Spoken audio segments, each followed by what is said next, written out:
has been a hell of a day here for your boy Viper. But you know what?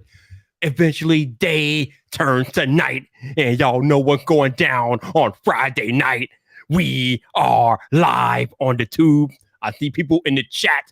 What is going on? How y'all doing? We back in the building. We're live on Friday night. Let me get into the show. Talk to y'all about what the hell going on, all the stuff, all the things, and then we can talk about that Google I/O event that happened a few days ago. Or is it 2 days ago now? I don't know, but we'll get into all that stuff. So, current time, 6:31 p.m.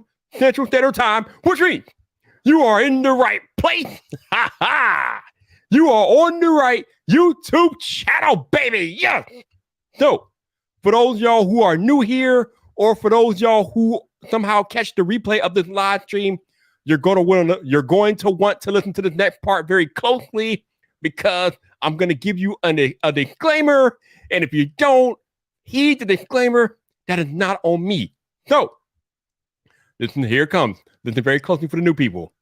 This is the part of the live stream where I'm going to need you to turn your volume down. Because if you don't turn your volume down, I will not be held liable for what your neighbors think about you listening to some loud dude on YouTube. That's on you. That's on you. Not on me. That's on you. Not on me.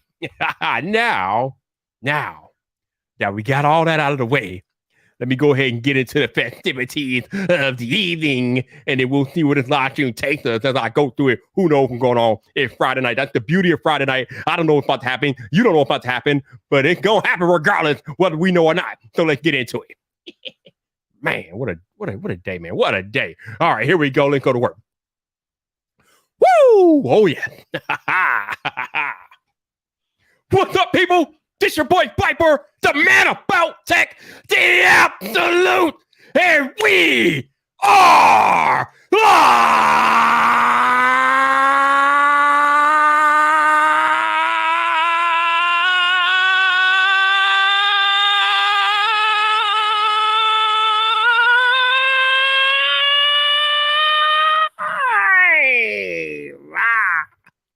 Welcome to Friday Night Fight, baby!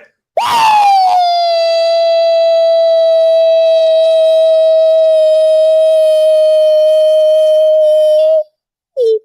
Woo! Oh, yes! It is that day again! We are back! We are live on YouTube! Woo-hoo! Yes! Oh, already off to a flying start. But before I get started with tonight's festivities, let me see who I got in the chat tonight. First on the list, my enforcer Genosis is in the cut. What's up, bro? How you doing? We got Gwendolyn G. Hey, Gwendolyn, how you doing? Alan Osborne, channel member extraordinaire, is in the building. What's up, Alan? How you doing, man? Also another channel member, the Norwegian sensation, LVA. What's up, bro? How you doing? My man, Technically T, is here. What's up, bro? How you doing? We got Cool Gamer in the cut. How you doing? We got friend of the channel member extraordinaire, the world's greatest Apple journalist, Renee Ritchie, in here. What's up, bro? How you doing? And of course, it would not be a Friday Night Vibe without my head of security, LFA Review. What's up, Jeff? How you doing, baby? What's going on? Jay Boogie is here. What's up, Jay? How you doing, man? Jeff Hale is here. What's up, Jeff? Good to see you as always, my dude. We got F. Nick. What's up, bro? How you doing, baby? How you doing? Another channel member extraordinaire, Don Colvin, is in the building. What's up, Don? How you doing, baby? How you doing? Oh, we got a rare Fit Blonde Tech appearance. What's up, Fit Blonde? How you doing? What's going on? I think I got everybody, but there are 18 people watching the live stream, and I did not go through 18 names. So shout out to my lurk squad in here. I know y'all out here lurking, okay? I know y'all out here lurking. Y'all don't want people to know that you watch the Viper, but the Viper knows, the Viper sees you. So shout out to my alert squad. Mr. Smart Watches coming in the building. What's up, bro? How you doing? What is going on? What is going on? So it is good to see y'all, man. Your boy Viper has had quite the day. And it started off with, I'm not gonna get into all the gory details, but let's just say, yeah, we got some creepy crawlers coming into the Viper layer, trying to disrupt the Viper flow, and the Viper's not having any of it. I'm not having none of it, bro. But I don't know. We got to figure it out. But it is what it is. But man, and ants are rude. Let me just tell y'all something. Ants are rude. Okay, there's some rude mofo. They rude, but the Viper is more rude, and I got something to handle that. So we gonna deal with that. Drift Aztec, what's up, bro? How you doing, man? Good to see you. What's going on? We got that tech guard in here. What's up, man? How you doing? What's going on with you? What is going on, man? What's going on? So, in other wait. We still got people filing in. We still got folks filing into the live stream. We got John, Creator Mind. What's up, John? How you doing, man? Good to see you. Also, my man, Digital Slang is here. What's up, bro? How you doing, baby? How you doing? Hopefully, all is good with you.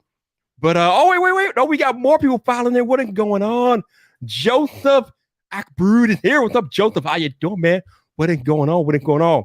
No, red ass. No. It's the typical house ant, but there was a lot of them, and they were in a place that I didn't expect them to be, and we almost had a mass casualty event. I don't want to talk about it, but it was terrible. It was very terrible. Very terrible. Bruce Lee, what's up, man? How you doing, baby? How you doing? How you doing, bro? Good to see you, Bruce. What's going on with you? But yes. What is going on? You know, I probably could have. And what is up with these people on Twitter, man? They try to tell me that Coke is better than Pepsi, bro. Y'all know how I feel about this, okay? I'm not gonna devote an entire live stream to this, but you already know that Pepsi is number one. I mean, we got the wild cherry Pepsi on deck tonight, and the cancer. You know the procedures. Boom, there it is. I don't know how y'all drink that bland crap they call Coke, all bland, looking like carbonated water, man. Where it looks like carbonated water mixed with black coffee. What's going on, man? Why y'all out here drinking that Coke stuff? Y'all need to quit it out. Quit it, baby. Quit drinking that Coke stuff. It ain't here. It ain't what you want. It ain't what you want. Y'all need to adapt to Pepsi. Adapt Pepsi in your life, okay?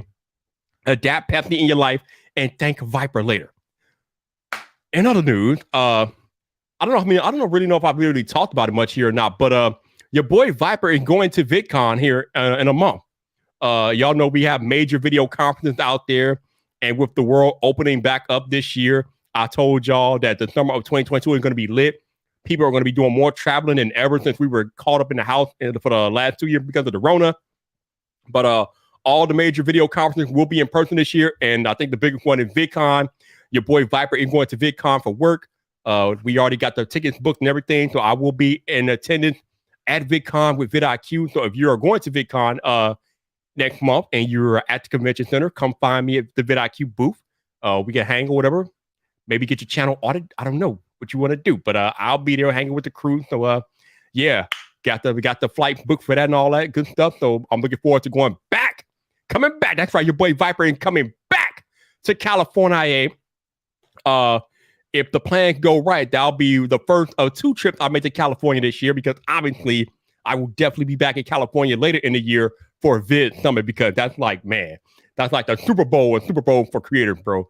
Vid Summit is lit. So definitely plan on making an appearance for Vid Summit, but I will definitely be in the building for VidCon. This will be my first ever VidCon, so I'm kind of excited, even though I'm told that it's a very different vibe from Vid Summit, but I've never been, so I don't know. So I'm excited to go, so that's going to be cool. So, let's see. Ooh, Alan Mobley is taking a vacation for the first time in 4 years. Oh my goodness. Speaking of vacations, I'm actually taking a 2-week vacation here in about a few weeks here. Actually, my vacation starts the day of WWDC, and I'll have the next 2 weeks off after that. So from the 6th to the 20th, I'll be on vacation. And I have never taken a 2-week vacation in my life, because usually with most normal 9-to-5 jobs in the U.S., you only get like 2 weeks off for the entire year. But luckily with my current position, we have unlimited PTO. So I'm taking a 2-week vacation for the first time in my life, and I'm looking forward to taking 2 weeks off, not doing anything work-related or very little work-related. But yeah, I'm about to enjoy that. That's going to be lit. So Alan, enjoy that vacation, man. If you haven't taken a vacation in 4 years, you definitely deserve it, bro. So live that up. But yeah, man, your boy Viper's been busy. I know I haven't uploaded the video in like 2 weeks, but you know, things have been busy with work and all that stuff, and the tech has been kind of slow lately until this week, which brings me to Google I/O. All right, so before I really like go off the deep end, well, I'm not really gonna go off the deep end, but I want to first say that Google, you put on a nice event, okay? The things that were announced there, the new technology that you've been working on that you unveiled at Google I/O, some of that stuff is legit. The real time language translation that they've been working on forever, when they kind of demoed that with the glasses, that stuff is cool. The AR stuff that they're doing with Google Lens and different things like that, all that stuff is cool. Your technology is legit. We got all the Pixel news that we could want and need at Google I/O. We got a Pixel 6a coming, Pixel 7 sneak peek, Pixel Watch is finally a real thing. All of that stuff is major. It's legit. I don't have a problem with any of that. But I have a problem. But my problem is not just a Google problem. I have a problem with I don't know. Oh man, how can I explain this? My problem is with tech companies and the tech audience as a whole, because I think this is by and large a consequence of the tech audience, but the tech companies are to blame too, and that is the fact that why do tech events have to be so dry, so boring, so void of excitement? You are up there announcing your brand new Pixel phone, your Pixel Watch, all the new hardware, all the new software, and the delivery is like you're at a bar or something. Like, what is this? Like, can we not have excitement? Can we not, I should say, are we not allowed to show genuine excitement when there's unveiling of new technology? Isn't that why we're all here? Because we're passionate about technology and we want to share our love with each other about technology. But when I'm watching a tech event, I feel like I'm in a college lecture hall. I feel like the teacher is teaching me something and I get bored AF because there's no excitement. There's no passion. There's no inflection in voice. It's the same dry delivery over and over again. Good morning. Good morning. Good morning. Good morning. Let us show you the iPhone today. Let us show you the Pixel today. Let us show you the Galaxy S22 Ultra today. It's the same-ish every tech event. There's no excitement to these announcements. None of it. And I don't understand why. Maybe it's because the people that are doing the announcements don't work on the hardware or software. Like, I mean, I know sometimes, with Apple and Google, I know sometimes they do let those engineers come and make presentations, but by and large, it's usually the executives that go up there, they make the presentation at these events. But I need excitement at tech events. I need passion. I need fire. I need energy. I want you to let me as the viewer know that you are proud, that you're excited, that you're unveiling technology, new technology that has never been seen, or technology that has been approved upon. But I never get that at these tech events. Never. And again, I go back to what I said earlier. I think part of it might be because of the tech audience. Because when a person that doesn't word Viper, because when a person comes to a Viper video for the first time, and this doesn't happen a lot, but it does happen from time to time. But sometimes when I get a random person that comes across my YouTube channel and they watch my content, they're like, bro, you too over the top. You too loud. You need to calm down. Why the hell would I calm down when I am talking to you about stuff that I am genuinely passionate about? Why would I calm down when I'm talking about the new iPhone? Why would I calm down when I'm talking about the new Galaxy S22 Ultra? These new technologies, the new devices that I'm genuinely excited about, but my delivery is too much for you because you're so used to the everyday monotone, mundane, boring monkey crap that you get at these tech presentations, but I'm the bad guy. I'm the bad guy. No! I am not the norm. That's what I am. I am the aberration. I am the anomaly. I am the one, okay? I'm like one of the few. I'm not going to say I'm the only one, but I am one of the few people that deliver you tech content with passion, fire, desire, like a zest for excitement of the tech. A lot of my fellow tech content creators, they don't do that. And maybe because of the audience blowback, or maybe because that's how they've been shown the way over the past 10 years of tech presentation. I don't know, but it needs to change because these tech presentations are boring. They're boring. I feel like I'm at a college lecture. Why does tech presentation have to be so damn boring? Would it hurt you to introduce a little anarchy, as the Joker would say from The Dark Knight? Would it hurt you to introduce a little excitement into your tech announcement? Would it hurt? Would it hurt?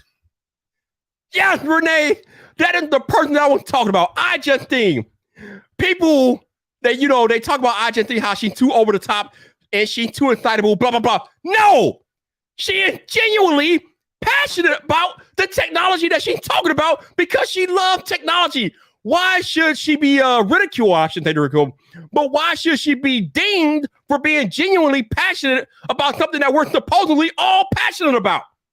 But of course, when she gets excited, she's looked down upon, or it's seen as, oh, I just think you're too excited. Viper, you're too loud. No, you're too boring. You don't understand the passion that we have. So you look down on us for bringing excitement to tech. It's supposed to be exciting. We're talking about things that literally change the way we live, but you want to come on stage and introduce it as, this is the new iPhone 14. Welcome to the new iPad. Welcome to the new Apple Watch. Welcome to the new Google Home. Welcome to the new Wi-Fi. What the hell is that? Why? This garbage needs to change. Hire Justine or hire Viper or hell, hire my man Lou from Unbox Therapy. Get some passion in these presentations. This stuff is boring, yo. Damn. Seriously. Why? Why on earth can we not have excitement in technology? Why? Can we not have excitement in technology? Why? I don't understand. I'm sorry. Maybe it's just me. Maybe I'm in the minority. But when I watch a tech event, I do not want to feel like I'm in school. I do not want to feel like I'm in a college lecture hall watching the presentation. I don't know about y'all, but when I was in the lecture hall, it took me everything to stay awake. I would fall asleep routinely in my physics classes. I majored in physics and still had a struggle to stay awake in physics classes because they were so damn boring. I don't understand what is going on. Maybe it's a societal structure thing, and the way people have been taught to present over the past 20, 30 years have been like this monotone, boring, dry delivery. I mean, even the newscasters, everybody has that prototypical newscaster voice. I love you, Austin Evans, but you're like the representation. You're like the newscaster voice personified on YouTube in the tech space. But these newscasters with their prototypical newscaster voice, and that's how presentations are supposed to be done or accepted or whatever. It's done. I'm over it. It needs to change. Okay, it needs to change, man. I don't know how we go about changing it, but it needs to change. And if we're not willing to change it, okay, it is what it is. But I need people to not look down at a Viper or a Justine or anybody else who wants to introduce some passion into technology. People that are genuinely excited about the stuff that's going on. Why are we looked down upon? Why are we frowned upon for bringing energy to talking about technology? It's ridiculous. I don't get it. We're supposed to be excited. It's new technology. Like, who's not going to be excited for the new iPhone 14? Or who isn't excited that we are potentially about to have an iPhone in a year with USB Type-C? I don't know about you, but I'm hella excited about an iPhone with USB Type-C, and we're getting rid of the garbage Lightning port. The Lightning port is way past its prime. It's time to go. I am definitely excited about that. And everybody should be excited about that. How often have we complained about Apple and their confusing hierarchy of chargers in their ecosystem? Well, you put a USB-C port on an iPhone, we get one step closer to congruency in the Apple charging ecosystem, and that is very exciting to me, and it should be exciting to you as well. I'm just saying, y'all. I'm just saying.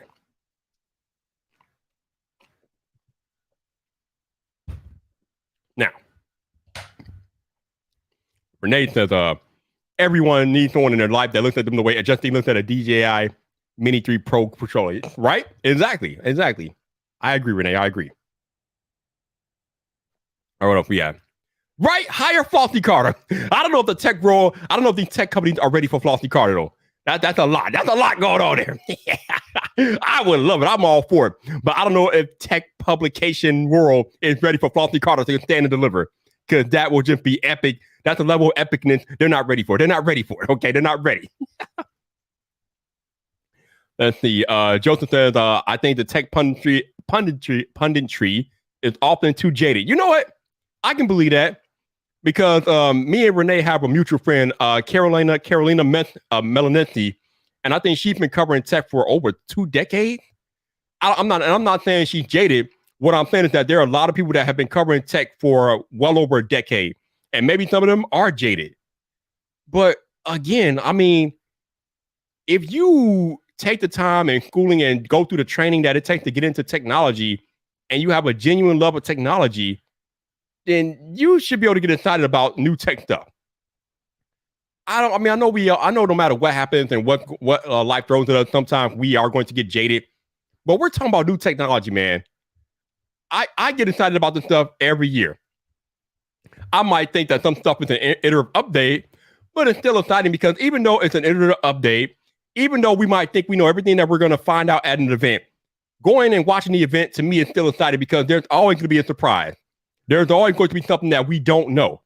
There has never been a tech event that has been 100% leaked. John Prosser, I love you, but no. There has never been a tech event that has been 100% leaked. There is always something that they say or announce at these events that we do not know about. And that is exciting to me. And I don't think that people that are excited about tech should be looked down upon, because we are genuinely excited about tech. All right, Adrian says, sometimes us and tech people don't have personality to pull it off. They definitely need some excitement. They better figure it out. They better find some personality. Damn. Find it. Find it, please. Come on now.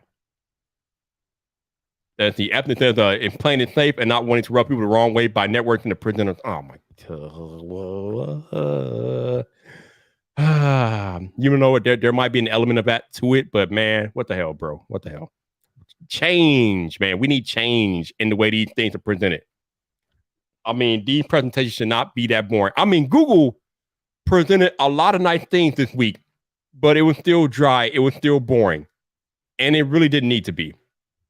Now, I know when they go through some of the hardcore specifications and nerdy stuff, you know, it's kind of hard to get excited about that stuff there, but there's still some level of excitement there when you figure out how you can apply those specifications to real world applications. That is exciting. The fact that you can talk to somebody in a completely different language from you and talk to them in real time because of the technology that Google's AI presents. I don't care how nerdy and how technical you can break that down. That is exciting. That is not boring, and it shouldn't be presented in such a boring way. Can you imagine how many barriers that technology can break down if we can literally communicate in real time with somebody of a different language? That is life-changing technology, and it should be presented as such. That's all I'm saying. If we got technology out here that is going to change the way we fundamentally live, it is exciting. And it should be given its level of excitement. But it's not. Not at these tech events. And I'm just like, why? All right, let's see what else we got here. Renee said, also, you can pull view from by being performatively negative and cynical. It's an act, but it gets you yeah. I think the audience as a whole had kind of come to the realization of why people are being overly negative. So I think the overly negative stuff doesn't do as well as it used to do, because I think audiences have gotten smarter about that stuff over time. So I think while there is a case to be made, Renee, for people being overly negative and getting views, I don't think it what it used to be, because I think people have gotten smarter and they've wised up to that stuff. But there's definitely still an audience out there for that, for sure. No doubt about it. Mr. Bryant, I cannot agree more. We definitely need an iOS redesign.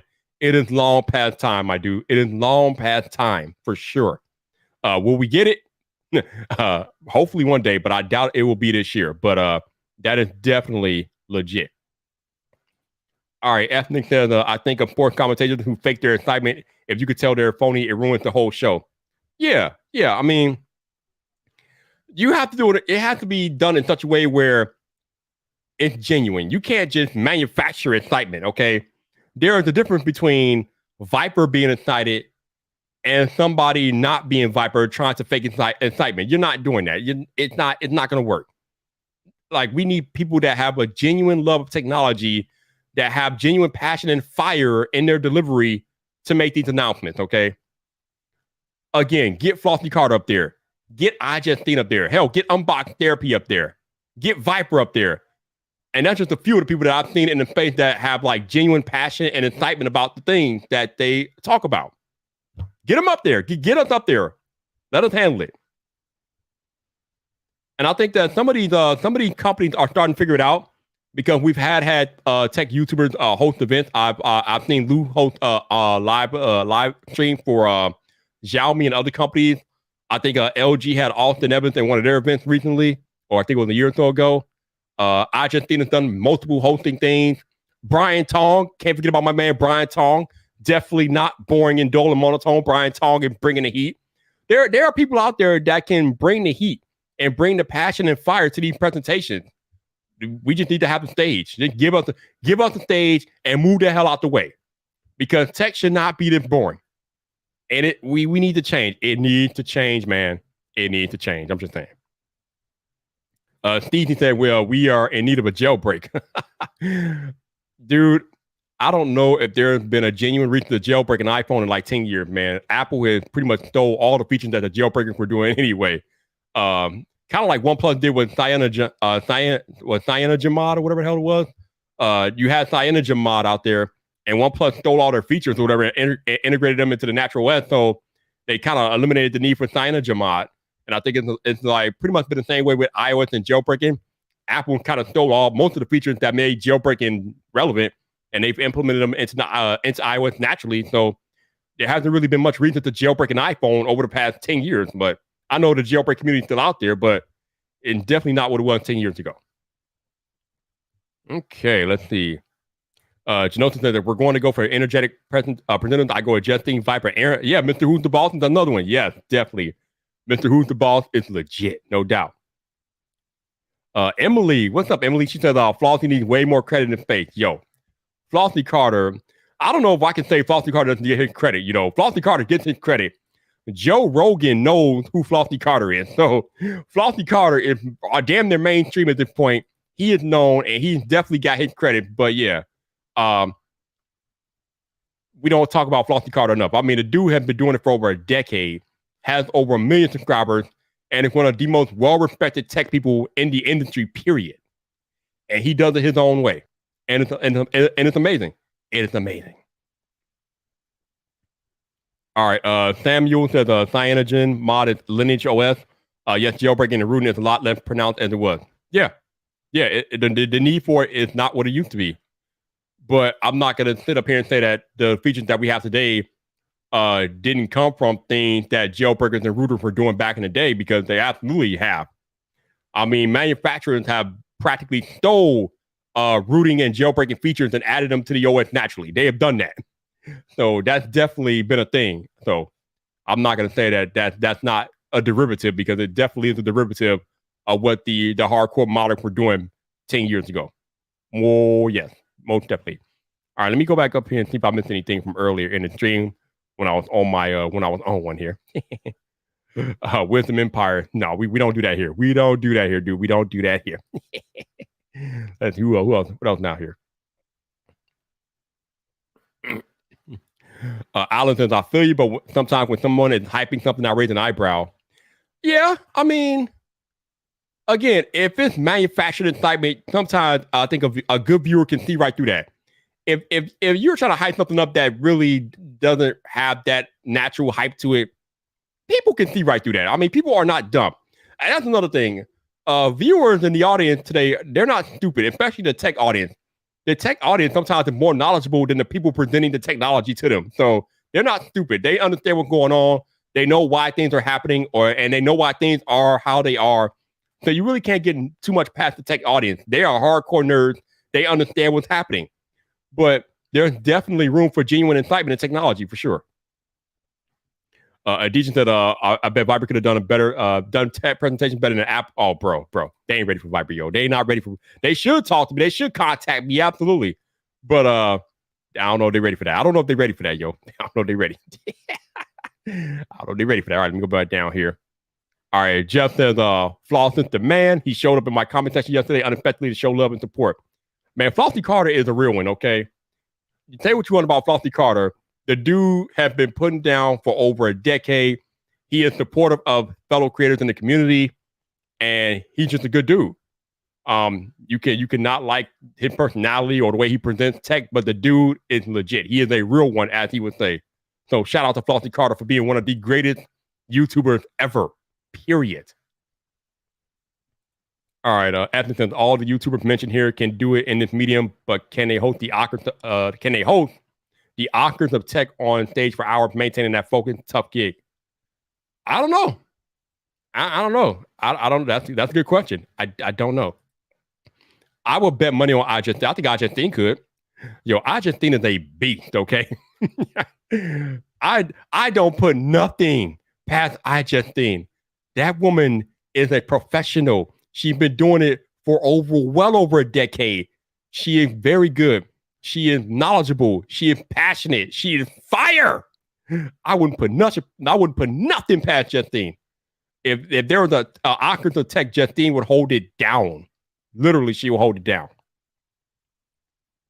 All right, Samuel says I still have installed Lineage on my HTC M8, and it's slow, but man, it's usable years later. It's a shame. That is fine, but that means mainstream OEMs have listened and added some solid features. Yeah, no doubt, man, no doubt.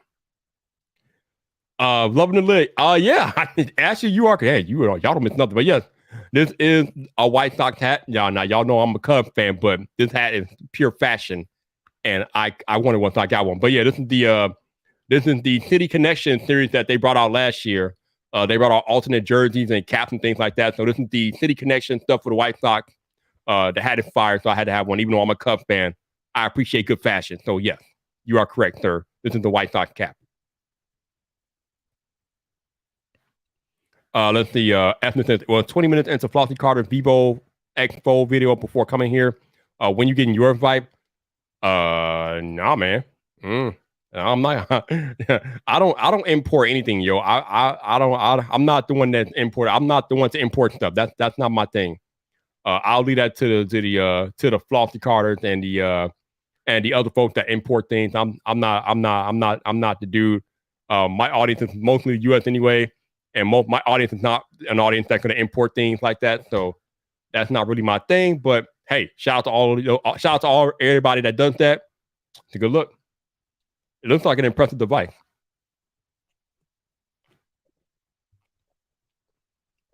Oh man.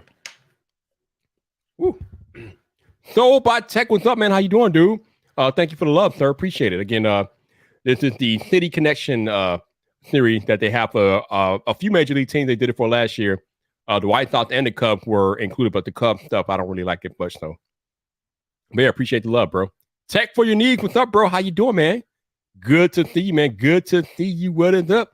What is up? After that, you struggle enough with local couriers. Bruh. Ain't that the truth? FedEx. We looking at you, FedEx. We looking at you, FedEx. Just saying. Oh, man. Yeah. All right. Wisdom says these tech companies know they already have a base customers acquisition. Why would they over accentuate their new enhanced version of their product? Because of genuine passion. I mean, just because the status quo doesn't mean that it can't change. How often have we seen throughout the history of mankind that status quo has changed? You know, just because we are used to the newscastery dry delivery of tech news and things doesn't mean that it has to stay that way forever. Again, is it really that bad? Is it really that taboo to be excited about technology? I mean, really? I mean, have we gotten to that point where if you are genuinely excited and you want to show that excitement when you're talking about tech, people are going to look down at you, or people are going to think something's wrong with you because you're excited about tech? I mean, bro, because if that's the case, then I can make videos like that. I can never make videos like that. Like, that's just not me, man. and I'm pretty sure a few other creators would agree with me. I just can't make videos like I'm teaching you something in school. Like I can't deliver content like I'm a teacher, like dry and sandpapery and just uninterested. It just sounds like you're uninterested when you don't have passion in the delivery. And that's just me, in my opinion. But I can't do it, man. I can't do that. That's why I tell people when they make comments on my channel about, are you too loud or you're too over the top? I'm like, you know what? There are tons of other channels that will give you that dry newscaster delivery. I ain't it, baby. I'm not it. You got to go somewhere else. Because I'm going to be Viper. And when I'm being Viper, I am loud. I am over the top. I am passionate. I am fiery. I am intense about the way I deliver my tech content because I refuse to be boring on YouTube. There are thousands of other tech channels that do the same dry delivery. I am not that dude. So if you want that stuff, go somewhere else. The door is right there. And that's why I got to tell them the door is right there. Okay. The door is right there. I'm not that guy. But when you put your face in front of a camera for the internet, you take on the knowledge that people are going to come for you no matter what. No matter if you're good, bad, or whatever. When you put your face out there for the internet to see, people are going to come for you. And I have accepted that. I have accepted that the moment I decided to hit record and upload a video to YouTube, I accepted the fact that there will be people out there that don't rock with me. They don't like me, or I'm not for them. I'm okay with that. At the end of the day, this is optional content. There are 27 people watching this live stream right now, but you all could be doing anything else. But I appreciate that you all take the time out of your Fridays weekly to watch me here. But I know that you could be doing anything else. So when people take time out of their day to comment on my videos about how I'm too loud or over the top, I'm like, bro, okay, cool. Go watch another channel that's not loud and over the top. You got enough of them. Why you coming to me with this garbage? Okay. Like, I know I'm not for everybody, and I accept that because I'm not trying to be for everybody. I'm putting my passion for technology out there, and if you rock with it, hell, let's rock. And if you don't rock with it, that's cool too. But speaking of passion for technology and people who are making premium content, I had to invite a special guest on the show tonight because the man is doing big things. He is passionate about technology. He has been putting down fire consistently. So let me bring in my man, Mr. Technically T. Yeah, what's good, man? What's good, man? Chilling. Okay, let me ask you, because obviously I'm pretty sure you are a viewer of tech content. Yeah. Is it taboo to be excited about technology? Like you've seen Viper videos, you've seen Ajit Thing, you've seen other people. I mean, does it really rub people the wrong way that people are genuinely excited about technology? Nah. I mean, that's what people are into. That's what half of the people here watching this live stream, half of the people that watch our YouTube videos. I mean, I like when people are excited. You know what I mean? And people say the same thing. Like the rare occurrences that I get like overly excited about something, I could probably count on like one hand how many times I was really excited to do something. And one was unboxing the Z Fold 3. Like the Z Fold 2, I think.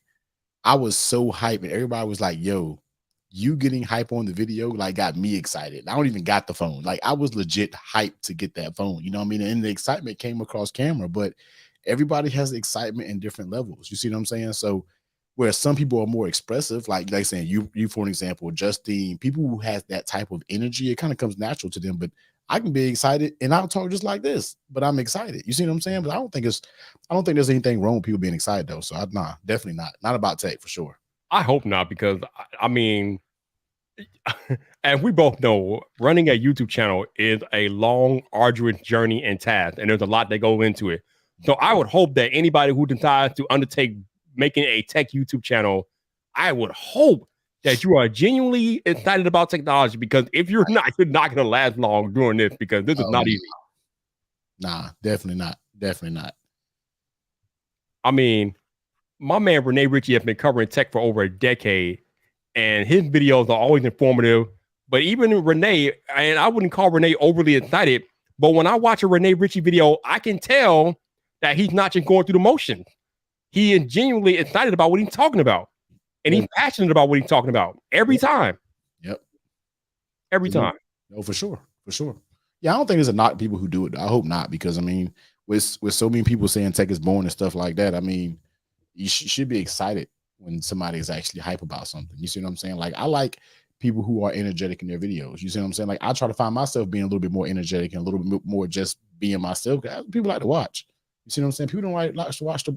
I'm not saying it's boring, but you know the voices that we all talk about. It's like nobody really want to hear that. You know what I mean? So, but there's an audience for everybody. So. That is true. That is true. Yeah. So speaking of Renee, he's gonna ask, "Are you gonna review this stream like it was the case?" Nah. No, T is relaxed. We gonna relax tonight because my man T got some free time tonight. So I asked him to come chill with me. So we gonna chill tonight. I said, I'm gonna put little man to bed a little bit early. So I put him to bed about 30 minutes earlier. And I said, it's my time tonight to kind of chill a little bit. So I said, well, I've been chilling all these nights, man. Lady be back tomorrow, but I've been chilling all these nights. I've been trying to get some sleep because I've been staying up too dang on late, man. So, but tonight I'll play around with live streams tonight. So I'm kind of chilling tonight. I appreciate you. Also, let me congratulate you on your work promotion, bro. That's what's up. Oh yeah, appreciate that, man. Definitely appreciate it. Yeah, it keeps me busy, man. Like, ooh, I'll be busy now. Like I went from having a lot of free time to no free time. I know, right? I think I'm trying to work on one myself, man. But yeah, congratulations to you. That's what's up.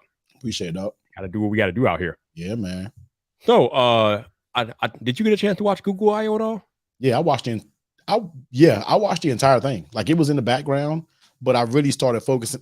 I started watching it, but then they were doing the software, IO and WWDC, their software stuff. So Google has to talk about all of their AI, which we know is typically boring talk. But even though it was like boring, it was still kind of like informative, where I was just like, it's just amazing how much they're progressing with their AI. So for me, it was boring with the delivery, but I was just like, yo, their AI is doing some amazing stuff. Yep. So I watched the entire thing. And then when they started talking about hardware, I watched it all the way into the very end. So I basically watched all of IO, just about 95% of it.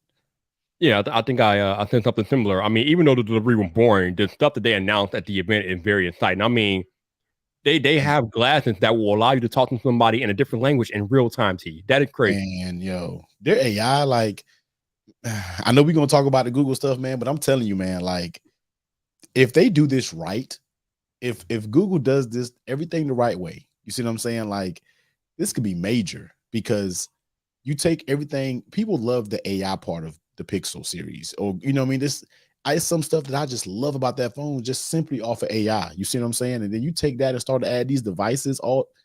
Man, Google has the opportunity right now, and we both said it. They're the only people who can bang with Apple with this ecosystem thing, man. Like, if you bring the heat with your hardware, and then you just make your software just so far-fetched that nobody can even touch it when it comes to AI, man, it's going to be some shaky playing fields out here, man. I really think, like, and I think they're going to shake the game up, because it's what Apple needs when we're talking about someone having a full ecosystem. No, they don't have the MacBooks and everything like that yet, but I mean, sky's the limit for Google. You see what I'm saying? So I just want them to deliver. That's all I've been saying. Like, you gave us all of this, cool, just deliver. You see what I'm saying? Because you just have a bad track record of either dropping projects, delaying projects, or dropping a product, and it's a shit show in the beginning. So all I'm saying is, I just want them to deliver. That's it, man. No doubt. Which brings me to why I called the live stream GoogApple, because it does seem like, from all the announcement that they made at this event, it does seem like Google is trying to kind of morph into their own type of ecosystem here. I mean, we got the AI that T was talking about. We now have a Pixel watch. We have multiple Pixel phones, and it does seem like don't forget the Pixel Buds Pro that are coming out too. Yes. So it does seem like Google is trying to get everything in order. Also, they announced continuity, which I thought was kind of funny. Like, hey, Google discovered continuity. Then with the Google Wallet, I was like, okay, Google Wallet, all right, cool. I see where you're going. But it does seem like they are trying to put together an ecosystem, which they should, because they have the infrastructure. They have it. Yes. We've been saying for years. I know Samsung has their own thing. I'm not knocking Samsung. I'm pretty sure they have an amazing ecosystem. I've never used a bunch of Samsung products at one time to see if they've all worked together. But Google, man, like, yo, Google, They got opportunity right now. I'm hyped for Google because I just want them to nail everything, man. Like I just want them to just nail it. That's all I got to say. Like I'm hyped for the Pixel. There's some things that I was kind of like I don't think they should have shown the Pixel 7 because I just realized I just feel like you just shot your Pixel 6 Pro sales in the neck. Like I just feel like people see that's coming. They're like, oh, I'm not buying those 6 right now. That's coming. You see what I'm saying? So I feel like they kind of tanked their Pixel 6 sales by showing the 7. I feel personally. I think they did that because they knew that eventually it would get leaked like it does every year, and I guess they want to get ahead of the leak. But yeah, you have a point. They might have did themselves a disservice with that. You got me looking at my Pixel 6 Pro like, I don't want you no more. I'm ready for the 7. You see what I'm saying? Like, and I just took my Pixel 6 Pro out of the box and like updated it, and it's been running good. So for me, I'm just like, damn, I'm ready for the 7 now. It's like you don't want to buy anything Google right now because you see what's coming. You see what I'm saying? You see the 6A is for a certain niche crowd, but I'm ready for the Buds Pro. I'm ready for the Pixel 7. It's just like now I'm just waiting, but we got to wait for sometime in the fall. You see what I'm saying? So I don't know, man. Like, and even announcing the 6A is like, well, pre-order is not available to the end of July. It's like, what the fuck? Like 2 months. Like, you know what I mean? I just, I think that has more to do with the supply chain issues. I mean, obviously they have the I/O event. They're not going to change when their I/O event is. But yeah, the supply chain issues are probably delaying the unveiling or the sales of the Pixel 6A. But I want to talk to you about some blasphemy that you posted on Twitter recently. What was that? So in my hand here, I have a Pixel 6 Pro. In my other hand here, I have a Samsung Galaxy S22 Ultra. You actually came out of your fingers on Twitter to say that the Pixel 6 Pro is smoother. It is. Than the S22 Ultra. No, it's not. Stop lying. See, stop lying. You're lying, bro. Post. Everybody, just about 90% of people agreed. I'm not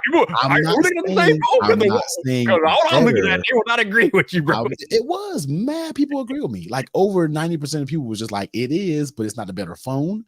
But as a fluidity standpoint, as in transitions, the Pixel has the S22 Ultra beat. I don't know about that, bro. They are better with transitions. Samsung still has a little bit of tweaking to do with their transitions. You see what I'm saying? But Pixel and Google, they just got it smooth. Like I can't knock S22 Ultra, best phone out there right now, pound for pound. Can't touch it.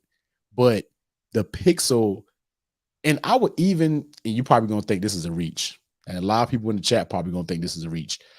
I would probably even say the OnePlus 10 Pro is smoother than the S22 Ultra when you're talking about straight fluidity.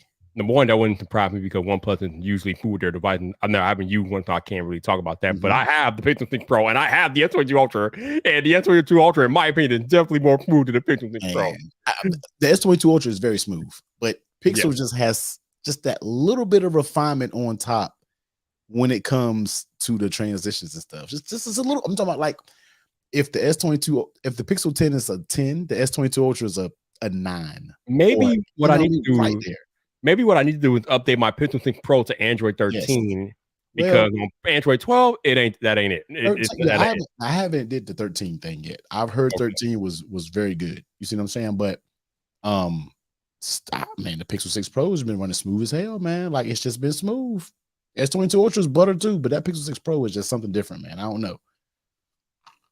I don't know. That definitely not been my experience. But hey, I mean, if you say look at the chat, man. Look at the chat. My man Samuel said he got a 6 non-pro, and now he's using the S22 Ultra. He has the non-pro, not even the pro. Oh, like I got both right here. Well, I know that's my experience though, but I got both of them right here, and I'm like, nah, man, I don't think so. But yeah, right. The Pixel 6, the iPhones these days do feel slow compared to these Android these days. The iPhones do feel a little bit slow. They do. What? They do. No. They do. Actually, in the terms of transitions, I think. Yeah, like it's the transitions of iOS these days are just a little bit. It's dated. It's dated. You see what I'm saying? Like, so All right. So you are an iPhone user. You've been using an iPhone for a while now. Mm-hmm. Do you feel like there needs to be like a severe like overhaul to iOS in general? Yeah, I wouldn't say. Yeah, I don't know what you're gonna do though. Like, because they're not gonna go too far out of the norm. So when I hear people say they need to redesign, I'm like, but what are you gonna do? You know what I mean? Like, if you do redesign it, I feel like the Apple people, the true Apple people, are going to have a little bit of pushback because they don't want anything like Android. True Apple people don't want anything like Android. So I feel like if you do more with iOS, I'm just in my mind trying to think of a redesigned iOS. You see what I'm saying? Like, I don't know if they need to redesign it. You just need to let us have a little bit more control over iOS. Like, let us do our home screen the way we want it. I still want to always on display. That's just me. Some people say they think it's pointless. I still want to always on display, but just give us a little bit more control. Yeah, it's probably stale with the way it looks, but I don't think it needs a complete redesign. I just feel like they should just give us a little bit more control over the things that we've been complaining about. Give us split screen, give us always on display, give us a way we can do our home screens the way we want to do them. If we want a blank space, let me have a blank space without downloading some third party app. You see what I'm saying? So Yeah. I don't know if it's necessarily a redesign. They just need to just let us do some of the things we've been wanting to do for a while. That's all. Yeah, so to basically what T was just saying, Adichie wants to keep app anywhere on screen. That would definitely be good instead of having that predefined grid that we have now. And Renee wants some rich texture. So Yeah, that's all I see. I don't think I need a complete redesign, but just give us some more capabilities. That's all, man. Samuel talking about the Duo 2, man. That device, it is a good Keep hearing device, about but that thing, man. the software is still not where it It's still should. not. I keep hearing people who have the Duo 2 love that thing, man. I'm like, I can't talk about it because I don't have it. It's things in my mind. Sometimes I'm like, I'm gonna go get it. I can't see myself I dropping no don't. I have it. I 13,000 don't for that. love it. I mean, I see why people enjoy it. I don't love it personally, but I see with potential. But it still has a lot of work to do with that one, though. Right, right. But going back to iOS, though, yeah, I agree with you. I think iOS needs to be a little more functional than what it is now because it's Yeah, still too limiting.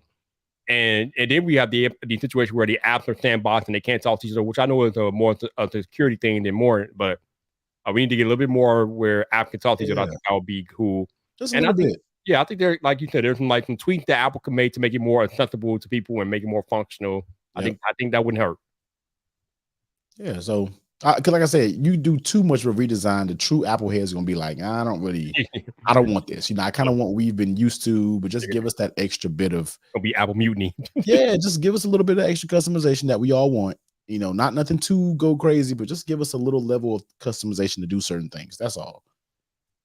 I gotta say I'm proud of you though because I know I used to make fun of you about a year or so ago because you constantly change camera, but I've not heard you talk about a camera in like a Absolutely not. minute. Absolutely. I told people once I get the A7 IV, it was over. Like, well, no, I didn't even say that. I said once I got the A7S3, but I knew I wanted multiples, and to get another A7S3 was just damn near impossible. And then I ended up selling the A7S3 for more than I paid for it. So I was like, you know what? Let me make a business move, a money move. First of all, I didn't need the power of the A7S3. Like, let's just keep it a buck. I didn't need all of that, but the A7 IV was a perfect ground, and I'm not upgrading no time soon. Like, I still may dibble and dabble with glass a little bit. I kind of flip a little bit of glass. I've been kind of steady with the glass that I use right now, but no, A7 IVs is what it is. I actually get one more. Actually, I want one A7 IV, so I'll have three, and then I want to change my overhead, my A6100 right here. I want to change that to at least an A7C. So I'll have all full frame, all same battery type, everything just simple across the board. So yeah, I'm not doing no flipping and flopping cameras, man. Those days I wasted too much money. I wasted way too much damn money changing cameras, man. It was ridiculous. Oh, come on, BG. I wouldn't say it looks super bad compared to the S22 Ultra, but yeah, those They Android need some displays help. are definitely They need better. a little bit of help. Like everything, like even when I was in full brightness today with my iPhone 13 Pro Max, and I was like, I can't damn see this. Right, Like yeah. I can't. When they come out the S22 Ultra, those phones are so bright. It's just Yep. like, damn it. You know what I mean? Like it's getting to the point now where these Samsung phones, other phones are getting so good that you're starting to see where Apple is like behind. You know what I mean? Because I feel like personally, outside of the Pixel, the cameras are just now catching up with iPhones. Outside of the Pixel, Samsung cameras still had a little bit of work to go. S21 Ultra was really good, but when you look at the portrait video, when you look at the screen brightness, just the screen quality, just the overall camera, you start to see where iPhones are like, all right, you need to do something fast because you're getting behind. Now I'm forever now starting to see how behind a little bit the technology is in iPhones. Yeah, they have the A15 is faster than all the, that's fine, but for day-to-day usage, man, these Samsungs are amazing. Like that Gen 1, they're smooth. So for me, I feel like just now with the S22 Ultra, I've been like, iPhones feels a little bit behind at this point. Now I'm finally starting to feel that. You know, I have been complaining for a while now that Androids have had multiple biometric points to entry forever, and Apple's iPhones still do not have this. I don't understand why they don't have it. And like it goes to your point that Apple is kind of lacking with the technology. I Yeah. don't know why Apple can't make multiple biometric points of entry. Why can we not have Face ID and Touch ID on the same iPhone? I don't understand it. Let's go. I don't know, man. I don't know. I Like you're Apple, get it done. I don't have any problem with Face ID. I don't. You know what I mean? Since they fixed the whole thing with the mask, Face ID is fine. You see what I'm saying? But I would like to have a fingerprint. Like I love the ultrasonic. You see what I'm saying? I just feel like it's a little bit quicker getting into apps. Besides, you can be doing something, you got to fix your face or do something just to say, Yep. you know what I mean? Like little things like that. I'm like, that's why the S22 Ultra right now is just king because I'm like, they're hitting it on every single point. I feel like every single thing they're hitting well on. Battery life, you know, it's Samsung when it comes to battery life. One person can have good battery life, one person doesn't. It's kind of tossed up in the air, man. But overall, the S22 Ultra, Samsung overall is killing it. That whole S22 lineup, and then it's only going to go up from there. That's why I'm like, iPhone, I don't know if just the notch design is going to be enough when it comes to the, I don't know. I don't know. It's going to be an interesting few years because I feel like iPhone's really going to have to kick it in gear and really give us something a little bit different. I don't know. I don't know though. All right, I know the answer to this, but I'm gonna let you tackle it since you actually have both devices, and I'm pretty sure you can answer better than I can. But is the A7S III a better video camera than the A7 IV? On spec sheets, it is, but the A7 IV is a little bit sharper because of the sensor that is downsizing. So the A7S III, if you're like a super videographer person, oh, the A7S III all day because it is a better video camera. But for what I do, I don't need all of the 4K 120. I don't need all that stuff. You see what I'm saying? So for me, the A7 IV is more than what I need. But on paper, yeah, the A7S III is a better video camera than A7 IV for sure because it just has more stuff. You know what I mean? The answer. Yep. Yeah. Let's see. I think Sam because I understand Viber Apple can literally do anything or to do anything, and they tell me, yeah, pretty much. They don't matter what they do. They still gonna sell.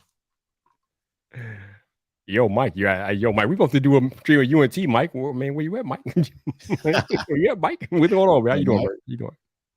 Let's see, Mr. Brian R says, it seems Apple got complacent. To be honest, they were ahead and didn't think Samsung could get there, and then Samsung got up and surpassing them now. In some ways, Jeff, but again, here's the thing: the thing that like almost 5, 6, 7 years into the game, and no company had gotten close yet. The ecosystem, like y'all hear us talk about it all the time. They hate when we do it. They hate it. I'm like, it's real. They hate when we do it. It's real. Y'all own. I know a lot of y'all in the chat. You own multiple Apple products, so you understand what I mean when I say the ecosystem. It still is undefeated to this day. Undefeated, bruh. It's undefeated. I have not tried to. Like I said, I know Samsung has their thing. It's just not touching apples. And I'm not trying to sound like a fanboy. It's just not. But I can't say that. I'm gonna retract that statement. I've never tried to use a Samsung computer and all. I haven't tried it. So maybe it does, maybe it doesn't. I don't know. But people hate for us to bring it up. But the ecosystem is real. You know what I mean? Like I don't like my man Trent. My man Trent said earlier today when he tweeted, he was like, he doesn't really like when people get caught up in the ecosystems. Like maybe you can't use an iPhone with a Samsung computer. I said that's very true, but they say money can't buy happiness, but it'll damn sure make things easier. That's exactly what I tweeted. True story. True story, yo. No, by any means necessary, you do not have to have the complete ecosystem. You don't. You can have a Samsung phone, a MacBook, a Pixel Watch, whatever. But if you have everything together, it just makes it a hell of a lot easier. And that's the way I see the ecosystem. You see what I'm saying? So people can hate us bringing that E word up, but the facts is facts, man. It's once you're tied into it, man, you're just not going to just get up and just break it just because. Like, it's just a hard thing to break, man. No, again, I have the S22 Ultra. This is the best phone out right now, and I have both the iPhone Pro, 13 Pro, and Pro Max. But this is still the best phone out right now. But the iPhone will always be my main phone because of the ecosystem. When I'm doing video work, I can literally shoot B-roll with the iPhone, transfer it to my MacBook via AirDrop, and I'm good. iMessage works across all my Apple devices. So I can take a text message on my iPhone, my iPad, my MacBook. Okay. The ecosystem is undefeated. I mean, here's the thing. It's all about ease and convenience. And the ecosystem makes using Apple products so convenient. And once you experience it, it's hard to break that, especially when you're regular, we're not full-time creators, but well, actually I am kind of in a way, but full-time creators that need to have that efficiency. Yeah. You cannot mess with the ecosystem when you are trying to be efficient. And anybody that's used Apple products and used the ecosystem, they will tell you that efficiency, because time is money, and anything that can increase your workflow and make you faster and more efficient, you're gonna rock with. You're not gonna mess with that. Man. That's what I'm saying. Like,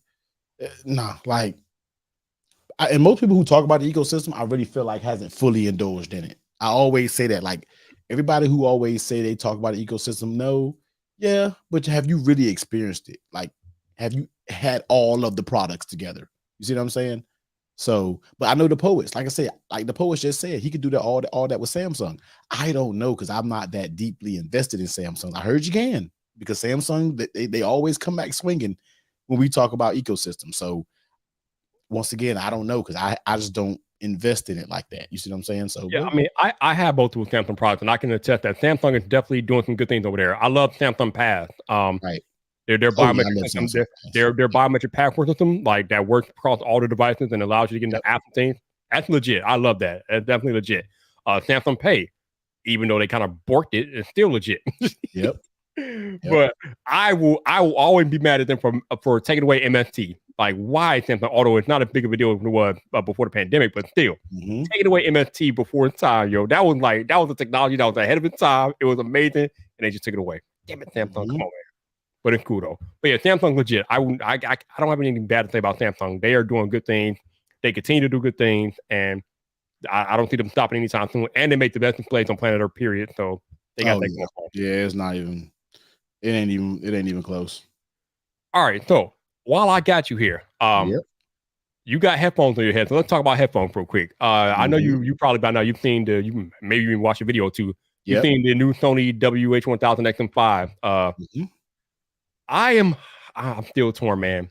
I can see why you're torn. I think I maybe only watched one video, 2 or 3. I think I may have watched, like, I don't know. I think the only ones I really watched through was MKBHDs, but I think I've understood the frustrations with the new pair. You see what I'm saying? Enough to be like, I can see why people would be like, you know what I mean? So I get it. I get it. It's funny because when I first saw the design, I'm like, yo, why are they trying to go all AirPods Max? And people were like, no, they're not. Like, yes, they literally are. The first time I saw them, I was like, AirPod Maxes. That's the first time I saw them, I was like, that little, the way you adjust them, I'm like, that's AirPods. Like, they literally look like AirPods Max, bro. It might not be a 1-to-1, but they look like AirPods Max. Hell, they function like AirPods Max, and even have some of the setbacks of AirPods Max. Yep. How do you go from a non-folding pair of headphones to a non-folding head? What is that? I thought that was dumb. I was like, that's the thing that you like about them, that you can break them down. You can travel. To travel, you want things to be lighter and more compact.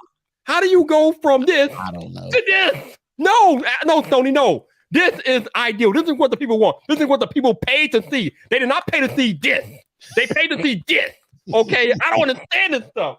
How do you go backwards? That was dumb. To me, that was really dumb. I was just like, that's kind of dumb a little bit. I mean, I don't know if they have their reasons, their design reasons to do that, but yeah, I feel like that was dumb. I was just like, I can see some people not upgrading. You know what I mean? Like, it makes no sense. I feel like it's one of those things where they just did that to like be more like Apple and AirPods Max, which is crazy because even though the AirPods Max are successful and you are starting to see them in more and more places, if you talk to more people about headphones, they swear they're not talking about AirPods Max like that. They're talking about Sony or both, man. That's the video that I did. Like I said, people understood where I was coming from with that video because I'm not an audiophile. You see what I'm saying? And I made that apparent in my video. I said, look, I even said that. Go look at my male hefe if you want to audio. But I'm just telling you from somebody who is not an audio person the way I like them. And everybody in the comments, oh, you need to get a real pair of headphones. You need to get a Sony. You need to get a Bose. I'm like, look, That may be true. That may be true. But I'm not an audio person. You can slap some AirPods on me and slap the Sonys on and slap the Bose on, and my ears, my ignorant ass ears, are always all going to be like they all sound the same. I don't know what the difference is. Like, because I'm not an audio person. As long as I can hear what the hell is going on and I can cancel what I don't want to hear, that's all I need. I'm not I don't know the highs, the mids. Look, man, just Gwendolyn said it's hustling backwards. Yeah, I don't got time for all that. You know what I mean? So it's just amazing. Like, I don't know. I know each niche has their like, but audio people, oh my God. Like, it's that one video I did in the comments. I'm like, I don't even want to do an audio video again. They'll mess around. All right, y'all. You know, we don't have enough opinions in this live stream, so let's get another opinion here. Let's bring in my man who hasn't been here in a while, but he's back now, and I finally got both of them together on the same stream, so we about to get ignorant up in here. About to get reckless. And King Mike, what's up, bro? Look at his face. What's good, y'all? What up, Mike? What's good? What's good, people? What's going on? Look at Mike repping El Jefe like that. Look at my man Mike. Yeah, man, you know, gotta rep the merch. Gotta rep the merch. How you been, man? I've been good, man. How you been? Been good. Good to I mean, obviously, I know you've been going through the thing, but it's good to see you, man. It's good to see you. Yeah. You know, being a dad and all that other jazzy bullshit. All right, man. All right, Mike. Let me put you in the deep end, Mike. All right. What are your thoughts about these new Sony WH-1000 XM5, man? Cause you got them, don't you, Mike? The XM4s? I had them. I got rid of them. Yeah. Because I like the AirPod Maxes better. Yeah, the Sony AirPod Maxes are pretty nice. I'm a fan of the new vegan leather cover or ear covers. They look pretty nice. But yeah, I really like the I really like the Sony AirPod Maxes. They're pretty nice. That's just funny to me. Because that's exactly what they are. Soon as I saw the design and I saw the case, I was like, AirPod Maxes, bro. I ain't say it. Viper literally tweeted before I said. I was like, people, how did I say? Here go people hating, not hating. Look, no, they don't. Yes, the hell they do. I'm see one of the benefits of my job is that I don't see half of the stuff that happens on Twitter anymore. So when I finally did get home from work, and I was like, MKBHD put out a video on these new headphones. As soon as I clicked on it, I was like, I've seen this movie before. I've seen this before. It's like, this looks very familiar. I just don't know why. So yeah, I'm good. I'm good. Listen, I'm not bashing the SM5s. I think they're gonna be amazing headphones, but I'm not gonna act like they don't look like AirPod Max. They look just like them. I mean, the way they adjust and everything is the exact same. Yeah. Everything's the same.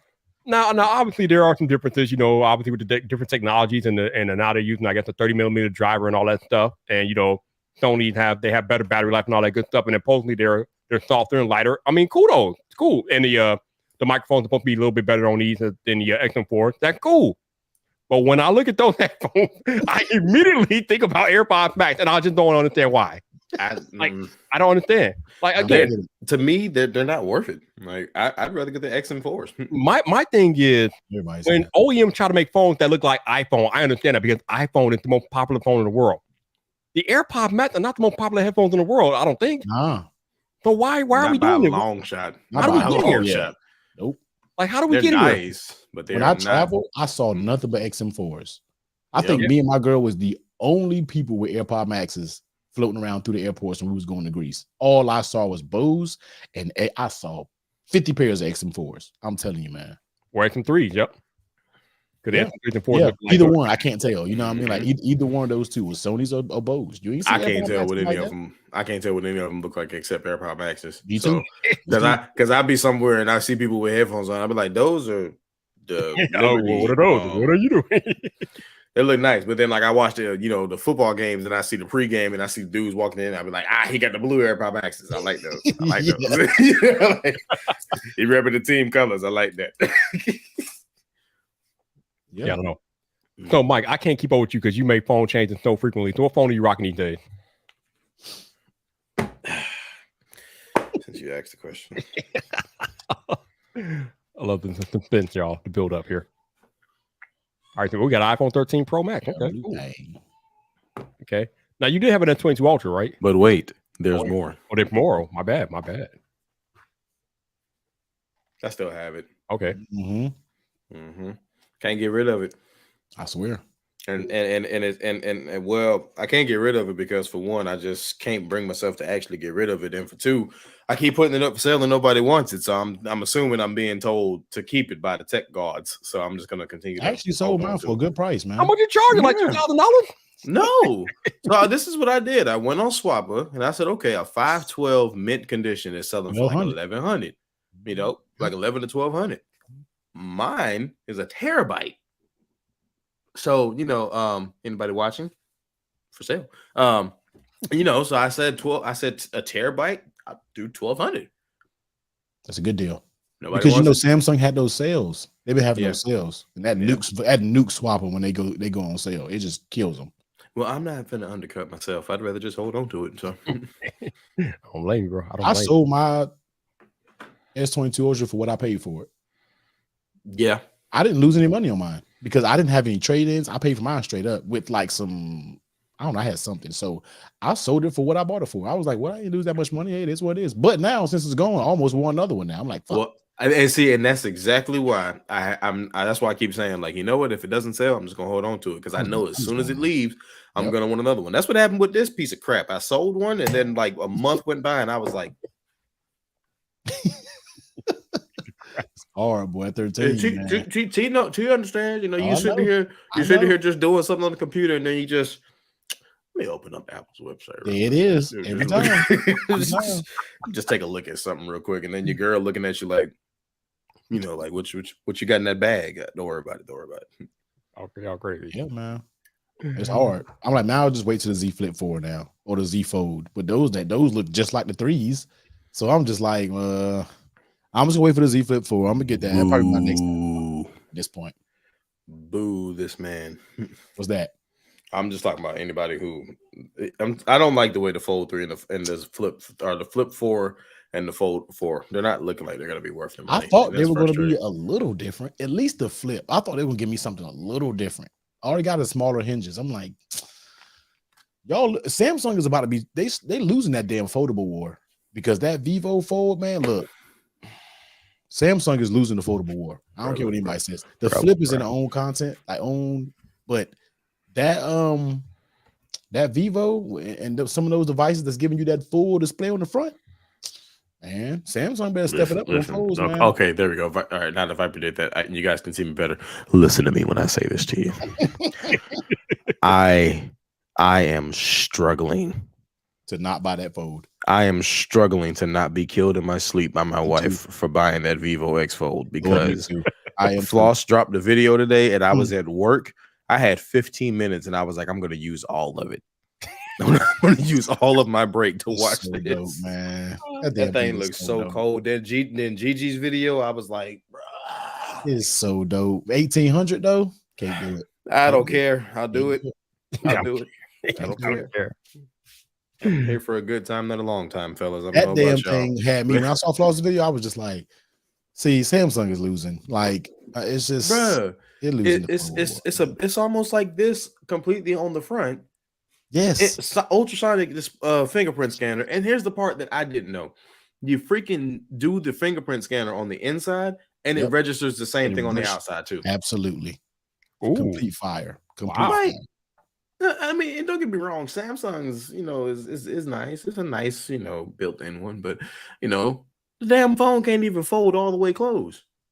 Man, that Vivo, man, I'm not lying to you, man. You know, like it's getting to that point. Got me want today and gonna put that on the credit card and say I deal with it later. Like that's how that thing got me acting. Samsung got me to the point with their folds where it's like, you know, when you don't want to call somebody ugly, so they say how they look, and you just be like, you know, like when you try to buy a car from somebody, it's like, well, how it run? I mean, the AC blow cold. You know, the Fold is the official taking one from the team with the fellas with the girls. The Fold is officially taking one from the team. That's the foldable. That's the Z Fold. Taking one from the team. This one's for the team. It is.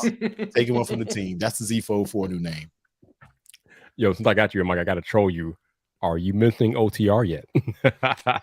No, actually, I am not. I figured you would say that. I am not. No, he don't.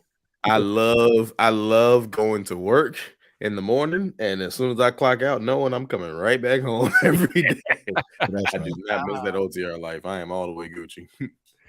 It's funny because I kind of equated to like you now working remotely, even though you don't work from home. It's almost like you work from home now. It kind of is in a way, but Yep. like the only thing that's different about it though, like it's been a minute since I've recorded the video, and you guys have not seen like anything from this down. But this is the only difference, right? Like, Ooh, boy, that's Oh wow, damn, dude. Whew. yeah, boy. yeah. So yeah, then you go outside, and it's like I have a joke that I say, but I don't know if I don't give a damn. Fuck it. So like I'd be outside and everybody's like, man, it's really hot out here. And I'm like, yeah, it is. And then like I just kind of sometimes I'll be like, I know this can't be the same sun that our ancestors worked under. It can't be. It can't be the same sun because this is just this is brutal. Like in Florida, this shit ain't no joke, man.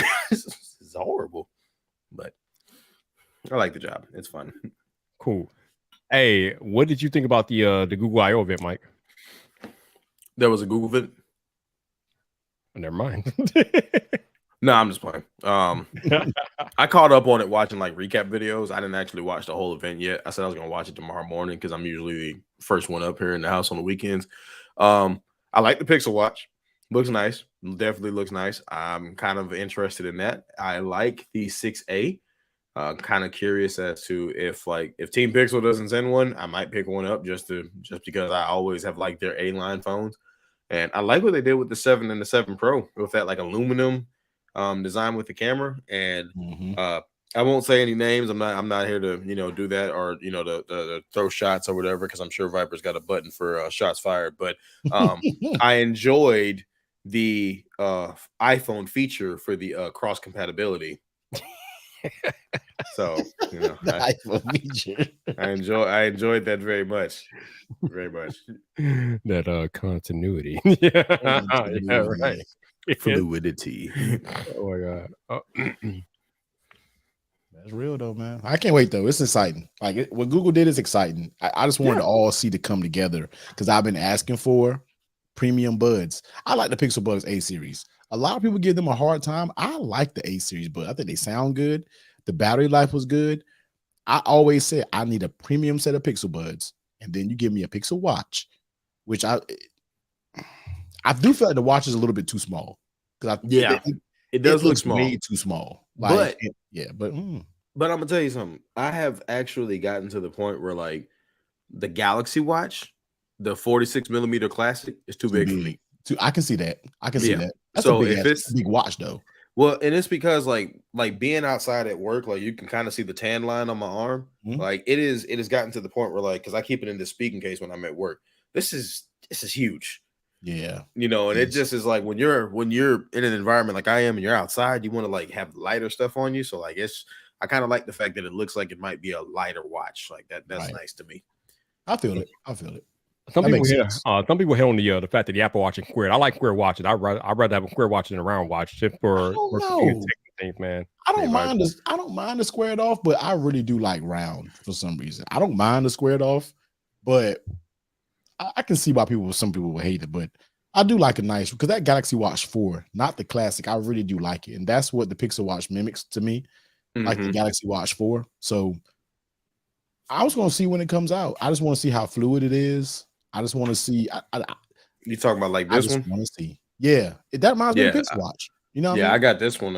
I got this one from my wife for our anniversary and for Mother's Day, and I was like, I should have got one of these instead of the Classic. I did. That's what I got. I just like, I'm gonna hold on to this, and I like the regular one, man. The Classic is just it's nice. Don't get me wrong. I love the rotating bezel, man, but like you said, every day I like a lighter watch. You see what I'm saying? I like the Apple Watch for like the square and the Monday through Friday, and then like a actual nice timepiece for like Saturday and Sunday. Like that's kind of where I'm at right now. Like I kind of would rather have like a really just like a nice, and I don't want a bunch of them. I just would like a really just nice clean watch that I can just have for like years and years and years and years. So T, are you gonna stick with the Rode Procaster? Are you gonna stick with it for a while? Oh yeah, that ain't going nowhere. This is all I need. This is all I need right here. I gotta trace down the static I'm getting static when I speak. I don't know where that came from all of a sudden, so I got to troubleshoot that one day. But Rodecaster Pro is not going nowhere, man. Might be your XLR cable, possibly. That's what I was going to replace because I got what kind of cable you got? Hell if I know. This is I don't know. Hey, Andy Tran, love your content, dude. Man. Andy, what's good? This thing is long too. It goes like all the way around. So I'm gonna get like a high quality XLR. I'm gonna start there. I'm gonna go to Guitar Center probably before the weekend is over. I don't hear any static, bro. I can hear it on my end. I hear a little bit of it just because he's like I hear it because he said something about it. Drive me insane. Like it's only when I speak. Before you buy one, I have one back here because I got rid of my Rodecaster because it's just too much for me. And this Elgato is perfect for me. But I have a braided 10-foot XLR cable. Oh shit. Yeah, let me know. So just go on to text me the address and I'll drop it off at FedEx tomorrow morning. Right. That's a bet because I think I'm gonna start there because I'm like, where did this come from all of a sudden? It never did this. All of a sudden, just started doing it. So I was like, let me start off with the cheaper and then let me start with the cable first. Yeah, I'll do that. I'll do that. Appreciate that, man. Yeah, I'll drop it off tomorrow morning for you. Nice. What else is going on here? So we were talking before you got here earlier, Mike. We were talking about iOS and how Apple needs to make some changes to iOS as far as the way it functions because it's kind of stale at this point. You have any thoughts about this? 100% agree. I think the third biggest things that I want to see Apple change when it comes to iOS is give us the option to customize the home screen and the not the app drawer. What's Apple call it? The app library? Yes. Let me customize the app library and the home screen without having to do like an invisible widget or some BS like that. Like, let me just customize it how I want, or at least like, put the icons in different places without them having to like auto move back into place. Would love to see an always on display. I would really love to see that. There's no reason for us to not have one. And I kind of am in that boat. I'm starting to be in that boat of like, I would love for with a Max device for it to have some of the features of the iPad, like split screen or something like that would be really nice because it's not something that you're going to use every single day, but it is something that when you have the option to use it, it's really nice because I use split screen every day on the way to work when I carry this because I usually open up Spotify on the bottom and Google Maps on the top. So I would love to have that, but we'll see what they do. That is very interesting. You wanting some iPad functionality on the iPhone Pro Max. That would be cool. Yeah. But Apple has seemed allergic for the longest time to using the screen real estate of the bigger iPhones. I don't know if we'll ever get that, but that'd be nice. I still buy the bigger iPhones, even though I know it doesn't have anything different over the regular size. And it's just because it's the screen real estate is better for me. Like for my eyes, when I have my glasses on, I prefer a bigger screen. And I'm just used to it. And actually, after holding an Ultra for a long time, picking up a Pro Max feels like picking up an S22 Plus. So I don't mind the screen size of it, but I just would like to see, I don't want to go back to the trend of like the 12 Pro Max where it was like better than the 12 Pro because it had that one extra camera feature. Right. But I would like to see the 14 Pro Max be Apple's Ultra. Like, hey, you want the best that we have to offer? Get the Pro Max, get the 14 Pro Max. You want all the other functionality, get a 14 Pro, 14 Max, whatever the big 14 is going to be called, because I think that's the stupidest thing that they're going to do. I hate that. I don't know why. It just looks so stupid to me. Oh, you don't like the 14 Max? You don't like the big? I'm not mad at that. I'm not mad at it because what they need to do is make the SE the mini design. Get rid of that old iPhone 7 looking design. All right. Like keep the mini around, but make the SE look like a 13 and 12 mini. I'm not mad at them doing a big version of the regular 14 because you got some people who may not need a Pro or need all that and they want a bigger screen. So I'm not mad at that. I'm not really mad at it, but I do feel like it's going to just cause the lineup seems kind of weird now. It does seem like 14 Max. I mean, we got to see what the price is going to hit on. Yeah, that's my thing. Because if it goes off of a similar price structure, whereas like say a 14 or a 13 starts at like what, $699, $799, something like that. Let's just say it starts at $799, and then the 13 Max starts at $899. Well, for only $100 to $200 more, depending on what model you get. You get all the features of the Pro, 120 hertz, the extra camera. So it's almost like why? I don't know. And they know, like everybody's saying, that one's gonna be the biggest seller. It's gonna sell. It's gonna be gone. Like they're gonna buy that 14 Max up. But I don't know. I feel like they shouldn't get rid of the Mini, but I just make the Mini the SE. Hopefully they're gonna do that. I hope to see that at least. Yeah, we'll see what happens. What do you all? Hold on. Where's my mic? I'm about to say that's you. I'm about to say, I'm ringing. I hear little mom going crazy back there, Mike. Yep. Hey, that Facebook or IG story you posted the other day when you were like just looking at the door and she was screaming. Bro. Not nobody, boy. Hey, look, you heard the whole time she been screaming. I just been. It's just me and West this weekend. My girl gone when she be back in the morning. I said I'm gonna put his butt to sleep. He done for the night, boy. We've been hanging. Man, that's me and her Sunday. My girl got to go to work Sunday evening, so I'm already like, Sunday evening, you going to bed. That's it. I put him to bed 30 minutes earlier so I can get up here. I said, go on and go to bed because you sleepy anyway. Yep. You're going to get in the bed, you're going to lay down, and if you wake up, I got a warm bottle for you as soon as you wake up. I ain't playing them games with you. Ooh, a Mini Pro. I don't know if I'd want a Mini Pro. That would be, boy, yo. That would be dope, but I don't know if I can do it. I don't think you can do it with the battery with the one. Don't make it. I don't know if it can handle 120 though. That's the thing. I don't know if it can handle 120. But see, here's the funny thing. Like I've gotten to the point now where battery life is so subjective because the one thing about the job is like I can't have my phone out on the pad because I'm literally watching people drive a truck.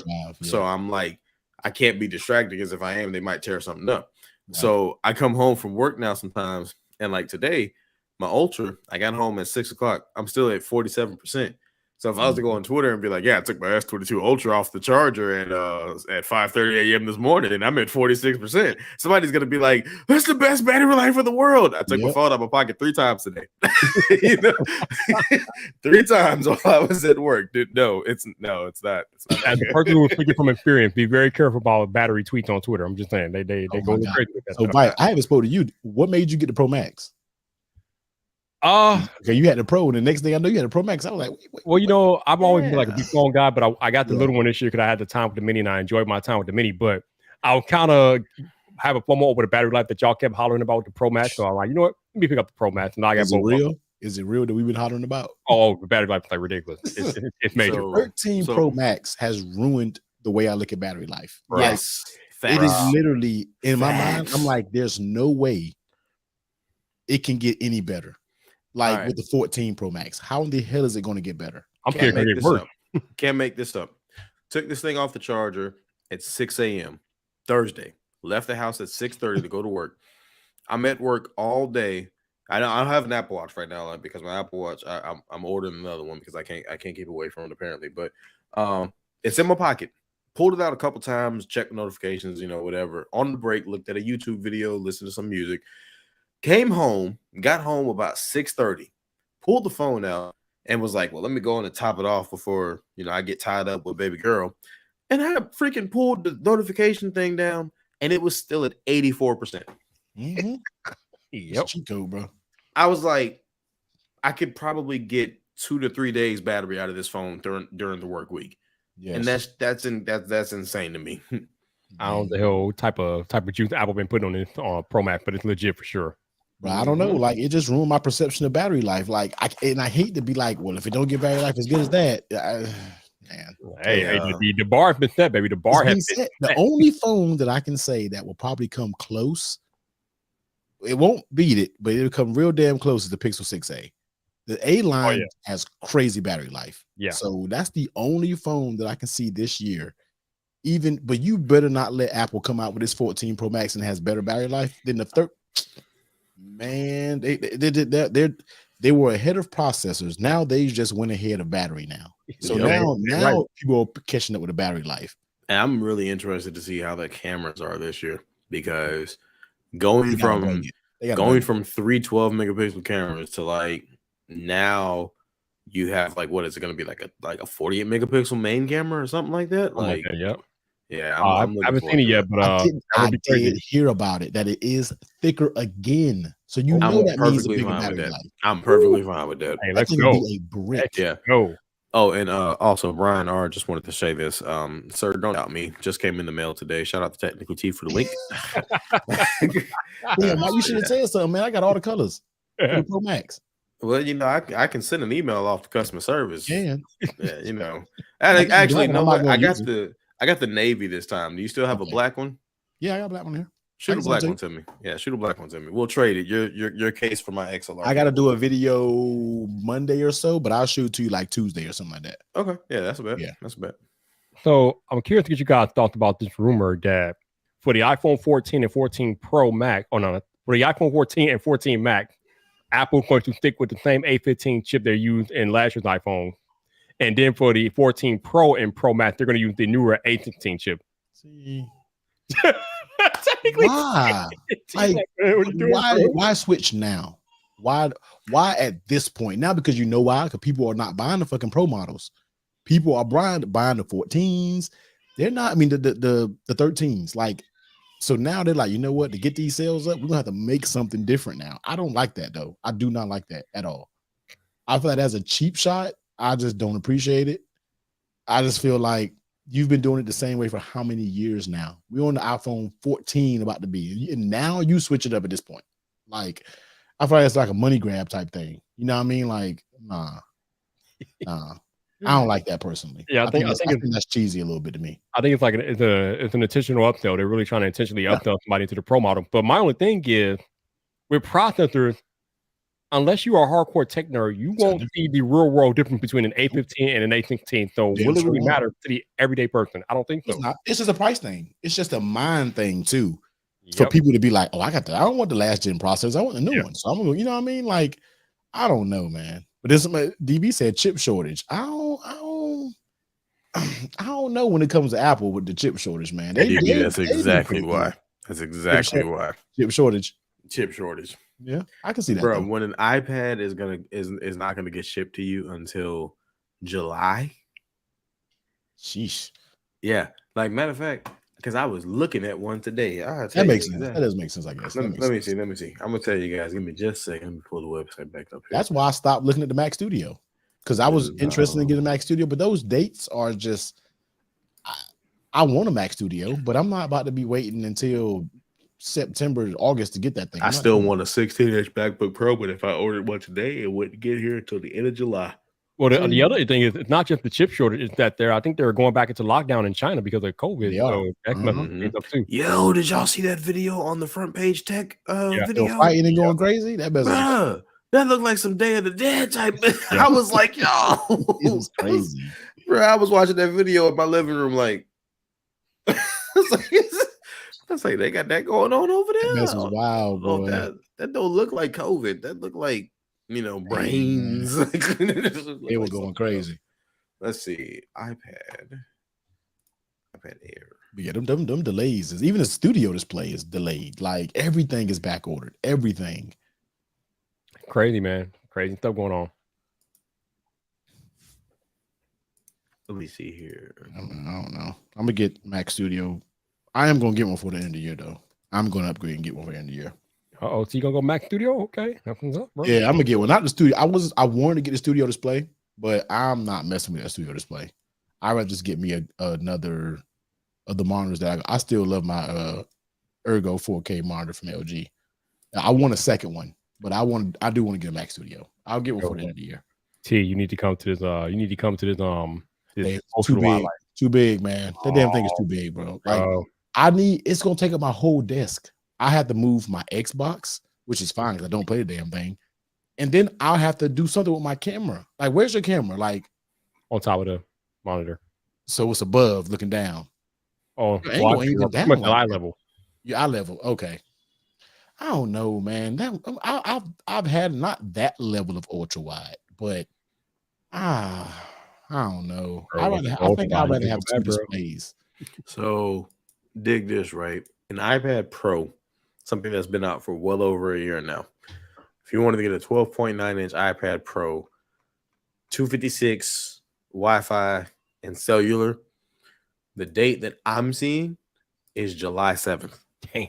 For an iPad that's been out that long, that's crazy, yo. That's crazy. That's a little nut. That's crazy.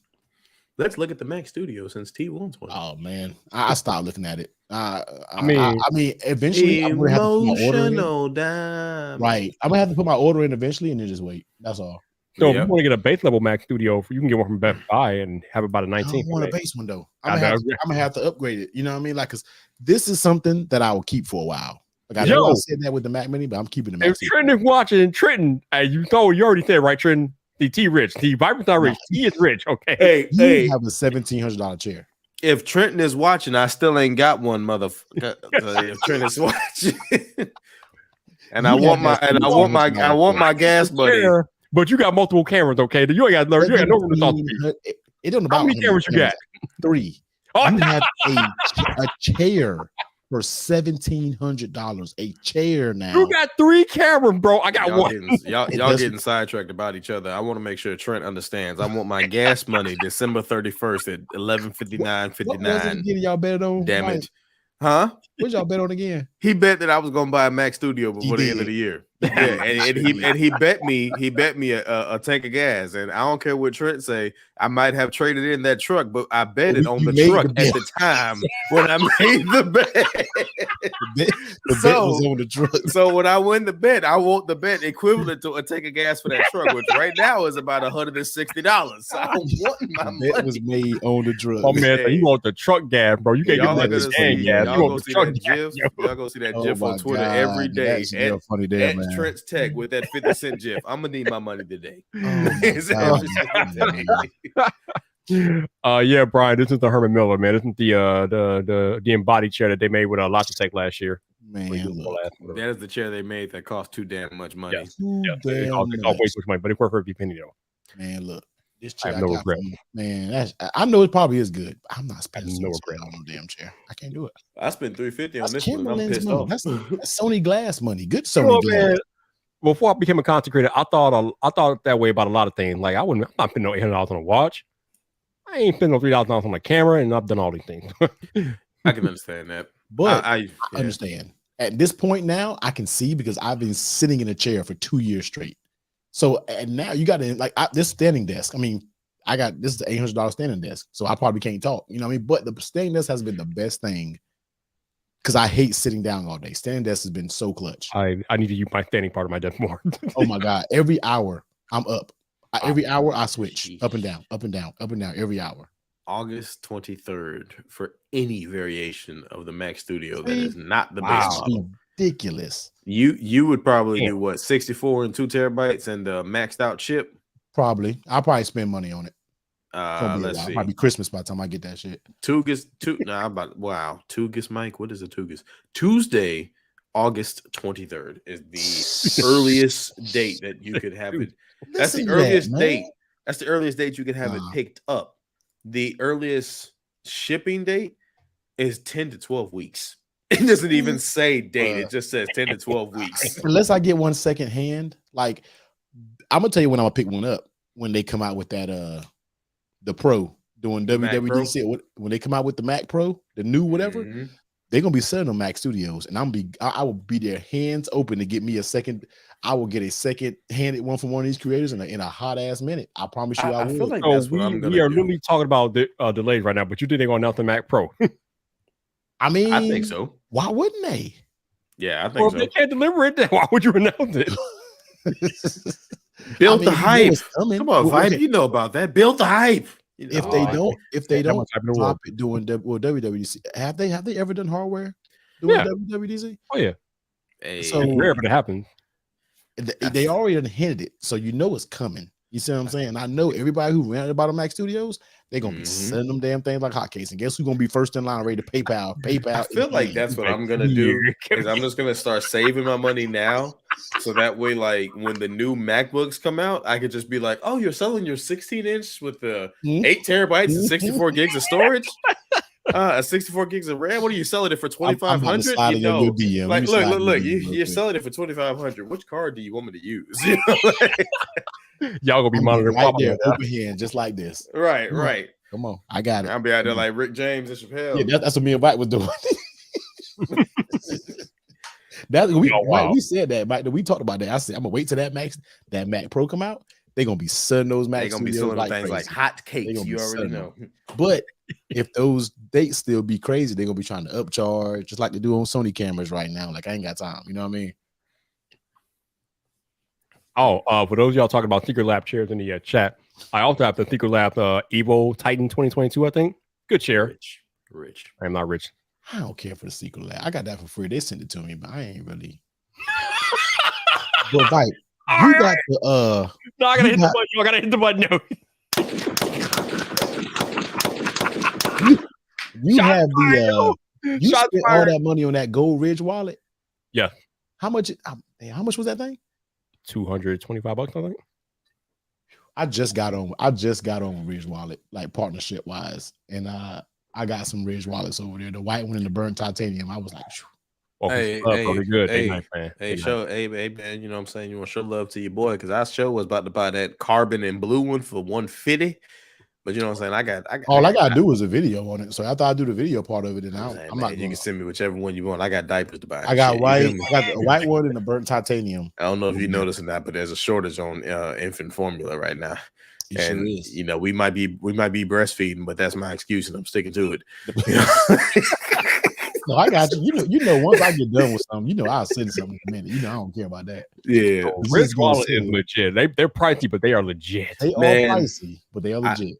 I have gotten to the point where like I still carry this because I don't feel like taking my cards and stuff out, but I clipped everything into one of those like binder clips one day, and I was just like, yeah, I gotta go and get one. He's like, I gotta go to get one of these because this. For anybody in the chat that is considering buying a Ridge Wallet, if you promo code Vibe Nation at checkout, you save 10%. Hey, I got a discount code too. I think there you go. How much mine is? I don't think mine's active right now. I think it is active though. Well, the two of y'all fight over discount codes. I'm just gonna say down here that I'm enjoying this Kentucky Bourbon Ale, and and I hope you all are enjoying the stream. Hey, what you drinking, T? What you drinking over there, bro? I know you drinking something. I'm keeping it simple, man. This is like some pre-made 1800 that you get that's already made. I don't want to do anything hard because we going to a mimosa festival tomorrow in Atlanta. Ooh. Yeah. So me, my girl, and her homegirls, and my homeboy going. So this is just like I wasn't really in a drinking mood like that, but it just is like some pre-made 1800 tequila. He like said pineapple mimosa festival. Something like Jesus Christ, you finna be toe up. Man. I don't have any affiliate link early in the morning. Yeah, I don't have any affiliate with Rich or anything like that. I asked for a discount code a couple of years ago because the code or link that they gave me initially or whatever, it ran out after a while. And people were still trying to buy the wallet after a while. I'm like, all right, Rich, I need a permanent code. So they gave me a permanent code. Yeah, they reached out to me for a partnership. They want to be like a channel wide, like monthly partnership. But that's dope. We're doing this first one just to see if I move any wallets. So they gave me a link and they gave me a discount code. But I'm pretty sure you will, and that's just off of the fact that like when I made the decision to go ahead and start looking into one, if you go to YouTube right now and type in Ridge Wallet, a lot of the videos that come up are like they're everyday carry type of videos, things like that, but they're also older videos, like 6 months or more. So the only tech video that ever comes up whenever I type in like Ridge Wallet tech is Marquez, and it's not even a video. It's just because he featured it as an ad. Yeah. So I'm pretty sure you doing a dedicated video. I'm curious. Well, I'm not doing a dedicated video. I'm gonna do two integrated ads for them. But the first one is going to be, no, I'm thinking about one of them being I'm doing a spring everyday carry video. But see, the reason why I wanted to do it with Ridge Wallet is because I already use them. So, I'm super picky about paid brand deals, but I've been using Ridge Wallet since Vid Summit because I met him at Vid Summit. I've been using the Ridge since then. So it's just like, boom. All right, cool. You know what I mean? So question for you, not to like throw not to be like in your business because you run your channel how you run your channel, but Have you thought about like if you did the everyday carry video with a Ridge case for the phone? Just like Ridge everyday carry, because you can do the Ridge key thing, you can do the Ridge wallet, and you can do the case. I've been thinking about getting that little key thing, and I gotta check their cases out. I do need to. I gotta get the person that case. Hey, I need all those accessories. You know, I do all those accessories now. Oh yeah, Ridge will hook you up. They will hook you up with everything. Definitely. Yeah, the video I did for them, I think I did a video over 2 years ago, so mine's definitely old. But they reached out to me this year earlier to do something, but I'm like, yo, what's your budget? And I never heard back. So like, their communication has been super slow, like slow as hell, like very bad. So we'll see how it is going forward. But we agreed on 2 videos right now for a lower price than I normally would do. But it was okay because I was like, I like your products and I use your products and I feel like this could be organic. So they was like, after we do this and see how you perform, then you can name your pricing and that's what we're going to be rocking with. We're going to do monthly campaigns with you. So I'm like, bet that's like a steady income coming every month just off of Ridge Wallet alone. So hopefully it does pretty good. I'm going to try to make a good video that I think could do well view-wise because when it comes times for those partnerships, I always try to do a video that I can get a good amount of views on so it can get a lot of engagement. So we'll see how it works. Man. Actually, you know what? I'm glad you brought it up. Let's talk about that real quick. So me and T were in a Twitter space earlier today. Oh, yeah, you were, right? Yeah. And we were there. And creators were talking about the question was, are creators sacrificing their audience to be in good with brands? And y'all have heard me talk about this time and time again, but I'll talk about it again since I have fellow creators here tonight. Listen, for any brand, because I know some brand people watch my stuff as well, and some of my brand people be in the live stream. My allegiance is always and will always be to my audience. And that's how it should be for any creator. The reason why a brand contact us in the first place is because of the audience that we have grown and accumulated. So when a creator throws that to the side just to being good with a brand, you're doing your audience a disservice and you're ruining the trust. Yep. It is extremely difficult to build trust with people, especially on the internet today. Why would you as a creator put that in jeopardy just to get a quick buck from a brand? Yep. Brand come and brand go. Your audience is your bond. And the moment you sacrifice that, you messed up. So that's how it should be, man. Yep. Yeah, I'm picky, man. I'm real picky about partnerships and when it comes to getting paid. I only do stuff that I'm going to use. That's why I've never did, and no knocking to people who do these, but I will never do a VPN sponsorship because I don't use a damn VPN. Maybe I should be using one. Kill me both. But I'm not doing it. You and me 3. I'm not about to be like, hey, use this VPN service. I don't know if this VPN service is any better than all the other 10,000s of them that's out there on YouTube. So I stay way away from those because that's not what I talk about. They've offered me good deals that I'm probably done for turning down, but I'm like, I don't know what the hell I'm talking about. Like, I don't know. So I'm not doing it. You know what I mean? So some things, if I'm not going to personally use it, like I have a few sponsor videos coming up this week. Well, 2, I think, in 1 week, and then another one will be next week, but they're all aligned. Like when everybody sees them, they're going to be like, all those make perfect sense. You see what I'm saying? So I don't do videos on stuff that I'm not going to use or I haven't already used. So, I've only been offered like one sponsored type of thing since I've started YouTube, and it was I won't say the name of the company, but it was with a standing desk company, and I actually was excited about it. But then once I started reading a little bit of the fine print, I realized that like, nah, this isn't going to work because I actually asked the question. I sent a private message and I asked the question like, hey, am I allowed to not allowed to, but like, is it going to be a conflict of interest if you guys see the chair that I'm currently sitting in? Because I know it came from one of your major competitors, and they were just like, yeah, that can't be in any of your videos for the length of the contract. And then the contract was 24 months. So like, no. Okay. So you can politely kiss my ass. You know, if that's the case, like, you know, I'm not going to do that. Yeah. I mean, the other thing, like T said, he's not going to do anything about products he doesn't use, and that's a good way to be. But the other thing, and it's very important that you don't put stuff in front of your audience that they can't get any value out of. I mean, why? Why would you do that? Like, your audience, the audience is a precious commodity. And again, the relationship between the creator and audience is so crucial and so important because the audience is what allows us to get in front of these brands in the first place. So why would you put your audience in jeopardy by presenting them with a product that they can't find value in or a potential product that might have issues? Like, no, we're not doing that. We are not doing that. I stay clean away from stuff. I'm real straight up with these brands. Like, if I get something that I that I believe in that I haven't used, I'll be like, all right, let me get it. Like I'm doing another sponsorship with this one brand. I was like, give me the product, but I gotta test it for like a good while before I do a video on it. But I got it because this is something that I would use. You see what I'm saying? Like I used something similar to this when I was traveling.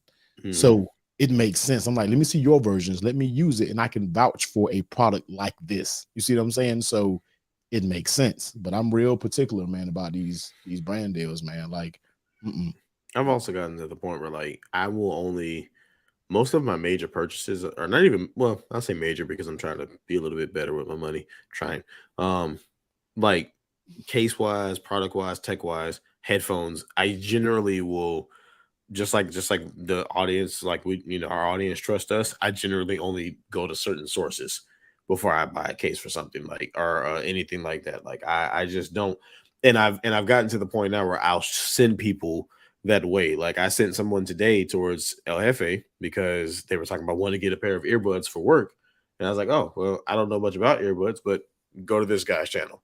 And the first thing that we were talking about, they're like, oh, is he one of those like sponsored YouTubers that like, he makes a bunch of money off of the channel? And I was just like, I don't know how much money he makes, but I know the dude puts about 100 hours into one video. That might be an exaggeration, but we know he puts a lot of damn effort into one video. So, and instantly the dude was like, oh, his shit's good. It's like, so, but yeah. No, El Jefe is not going to give you a bunch of sponsored content. I mean, he does sponsor video, but he's not a sponsored YouTuber per se like that. I'll forget that. Like he does the content. He tells you his pros and cons, and he does work. He goes through work. He's legit. Yep. And that's the thing, right? And that's what you as a creator want. Like if somebody needs something in a particular niche or whatever, you want to be the person that other creators can recommend. You want to be the person that your audience can recommend to people when they need help or they need expert opinion. And again, if you are doing things at the creator that puts that in jeopardy, like recommending bad products or putting stuff on your channel that doesn't make sense brand wise, then you jeopardize that trust with your audience. And why would you do that? So yep, not a good look. Not a good look. But yeah, I thought that was an interesting conversation that we happened to find out. It was good. It was good. Like just sitting back in there and just listening to it. It was dope. It was dope just listening to the conversation. I mean, but it's a conversation that we need to have because there are so many new creators that come into the game every year, and they don't know what's going on. They don't know why things are happening, how they're happening. So it's good to have the conversation every now and then for sure. Yeah, absolutely. It's definitely one need to be had. Yeah. And to Nick, you can definitely ask questions wherever you gotta ask. Or we hanging out. So if y'all got questions or you want to talk about something, let me know in the chat and we can approach it. What'd you say, Mike? I was just saying Etonique. I like the name. As long as it ain't nothing crazy. I feel like it's probably something random. Yeah. When you filed your like super left field, like I'm not. When you filed your taxes, did you put down one dependent or two? Wait a minute. Also, shout out to the 35 y'all that are watching the stream tonight. I know y'all can do anything on Friday, but y'all hanging with us, so I appreciate y'all hanging with us. Thank you for that. Again, every week I go live, there's at least 20 to 30 of you all here. And you all are here because you trust me enough to spend time with me on Friday night. If you didn't trust me, you wouldn't be here. So I value that highly. So that's Sony phone, man. I got my Sony phone, man. I thought the one they just announced. Yeah, I mean, they're nice, man. But I just feel like I know they don't compete with Samsung. I know they don't compete with the flagship. It's a niche. It's a niche thing. You see what I'm saying? But the time they announce them and then when you can buy them is just like too far. Like, yeah, I feel like if you announce something, you need to be able to get it like in the next week or so, like not months later. You know what I mean? That threw me off about Mr. Mobile's video because I was low key like, ooh, new Sony Xperia phone. Then the next thing I know, I'm like, if I wanted this, I can't buy it till September. That's so dumb. They do it all the time. And to a certain extent, like like, Lord forgive me. Knock on my wood because I don't want anybody to come after me for this. I understand the emphasis of like, well, I'm a tech reviewer. I want to get the product first, and I want to talk about it. But I'm also just kind of like, I don't like to be teased. Right. Like I don't like to be teased. And like I'm just kind of like, I saw the video, but I didn't really take it in too much because I was like, well, the phone's like coming out to September. So many things can be changed, and I don't know. I feel like this is a long time. Yeah. Chris, we talked about this earlier, but I thought it was a good event, even though the delivery was kind of dry and boring. But the event overall was good. They discussed a lot of good stuff, a lot of good technology that they have coming down the road. The Pixel 6a looks like it's going to be another winner in the budget department. The Pixel 7 is on the way. It looks pretty good. Everybody's been waiting for the Pixel Watch. That looks pretty good, even though I'm a square watch person myself, but the round watch does look good. But the Pixel Buds Pro is probably the thing I'm looking forward to most. I'm excited about those. 11-hour battery life and everything else that comes with that. Yeah. 11 hours of battery life. Kills the AirPod Pros, yo. Hey, something else about the Google I/O event, and I know Genosis asked this question earlier, so I'm going to answer it real quick. I actually fully 100,000%. Hey, he just typed it. The 7 Pro felt too early for an announcement. Genosis, I didn't think about this until recently when one of my coworkers who has a Note 20. He has a Note 20 Ultra, and he made this comment when he was talking about the S22, and it made me think, like, actually, I like this. If you're someone who is a diehard fan of Samsung, Google, or Apple, right, or LG, whatever company it is, to a certain extent, knowing that if you see Front Page Tech, right, we love John Prosser, but Front Page Tech has a hole punch design for the iPhone. So as an iPhone user with a 12 or an 11, you might think, okay, well, when the 14 comes out, they're probably going to get rid of the notch. And John is pretty trustworthy, but he's not Apple.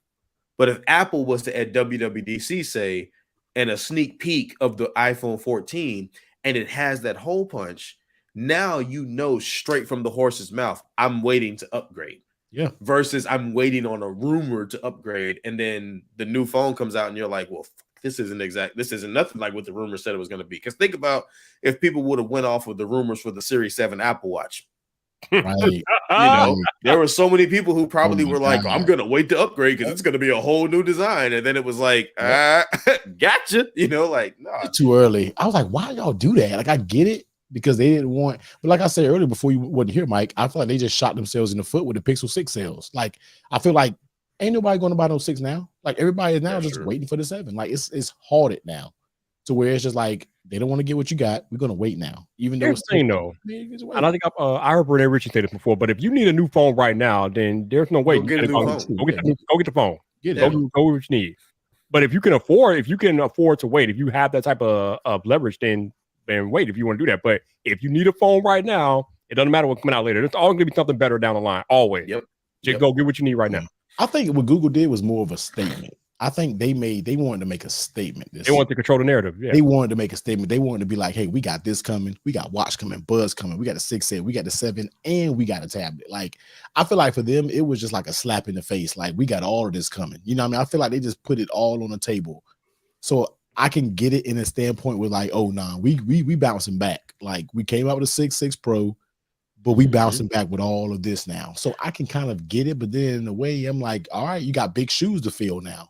Since you put that energy out there, now you got shoes to fill. Now you got to make sure you hit with these commitments when it comes to these dates. Let's not get to 2023 and we don't hear nothing about the damn tablet no more. You know what I mean? Like you done measured it out for yourself. So now you got to live with it. Isn't that the frustration about Google though? Like I mean, I love Google devices. Like I've said, like I'm happy to be a part of Team Pixel, but if they don't send me a phone, I'm still gonna go buy one because I want to try it. But at the end of the day, isn't that like the frustration about Google is that they hype the stuff up so early? Yep. Like it's different if it's like, okay, here's a sneak peek. All right, I like that. But like the intentional leaks, the intentional hype it's less, I don't know, like after the 6 and the 6 Pro have now become the devices that I wish they would have been at launch. And yes, I know some people have had great experiences from day one. I know some people who don't have any issues with their 6 and their 6 Pro at all, but I know people who do. My wife's manager, her husband literally bought a 6 Pro and had so many issues with it. He took it back and didn't know what to get instead. So he literally held on to his old Pixel 3 until the S22 Ultra came out because he was so frustrated with it. Speaking of early, that's something that I don't understand. Why the hell did they announce the Pixel tablet that early? Like, why? It was like they just wanted to just throw everything out. They wanted to be like, y'all gonna remember this Google event. Like, They just first one keep back everything after out. COVID. Oh, you're gonna remember They this. But want to there's make it another one in October though. It's not like they're going to be their only event. They're having an event in October. Well, hey, if history is any indication, they're out for the 5th and 7th. It's going to have its own event. They could announce it then. Do you think the one in October is going to be a live event like like IO? You think Absolutely. so? Yeah. Am I the only one that doesn't want Apple to go back to live events? No, you're not allowed to do that. I kind of want Apple to stay with They like need to the stay recorded with ones because that's their cinematography and editing is amazing. I like live events though.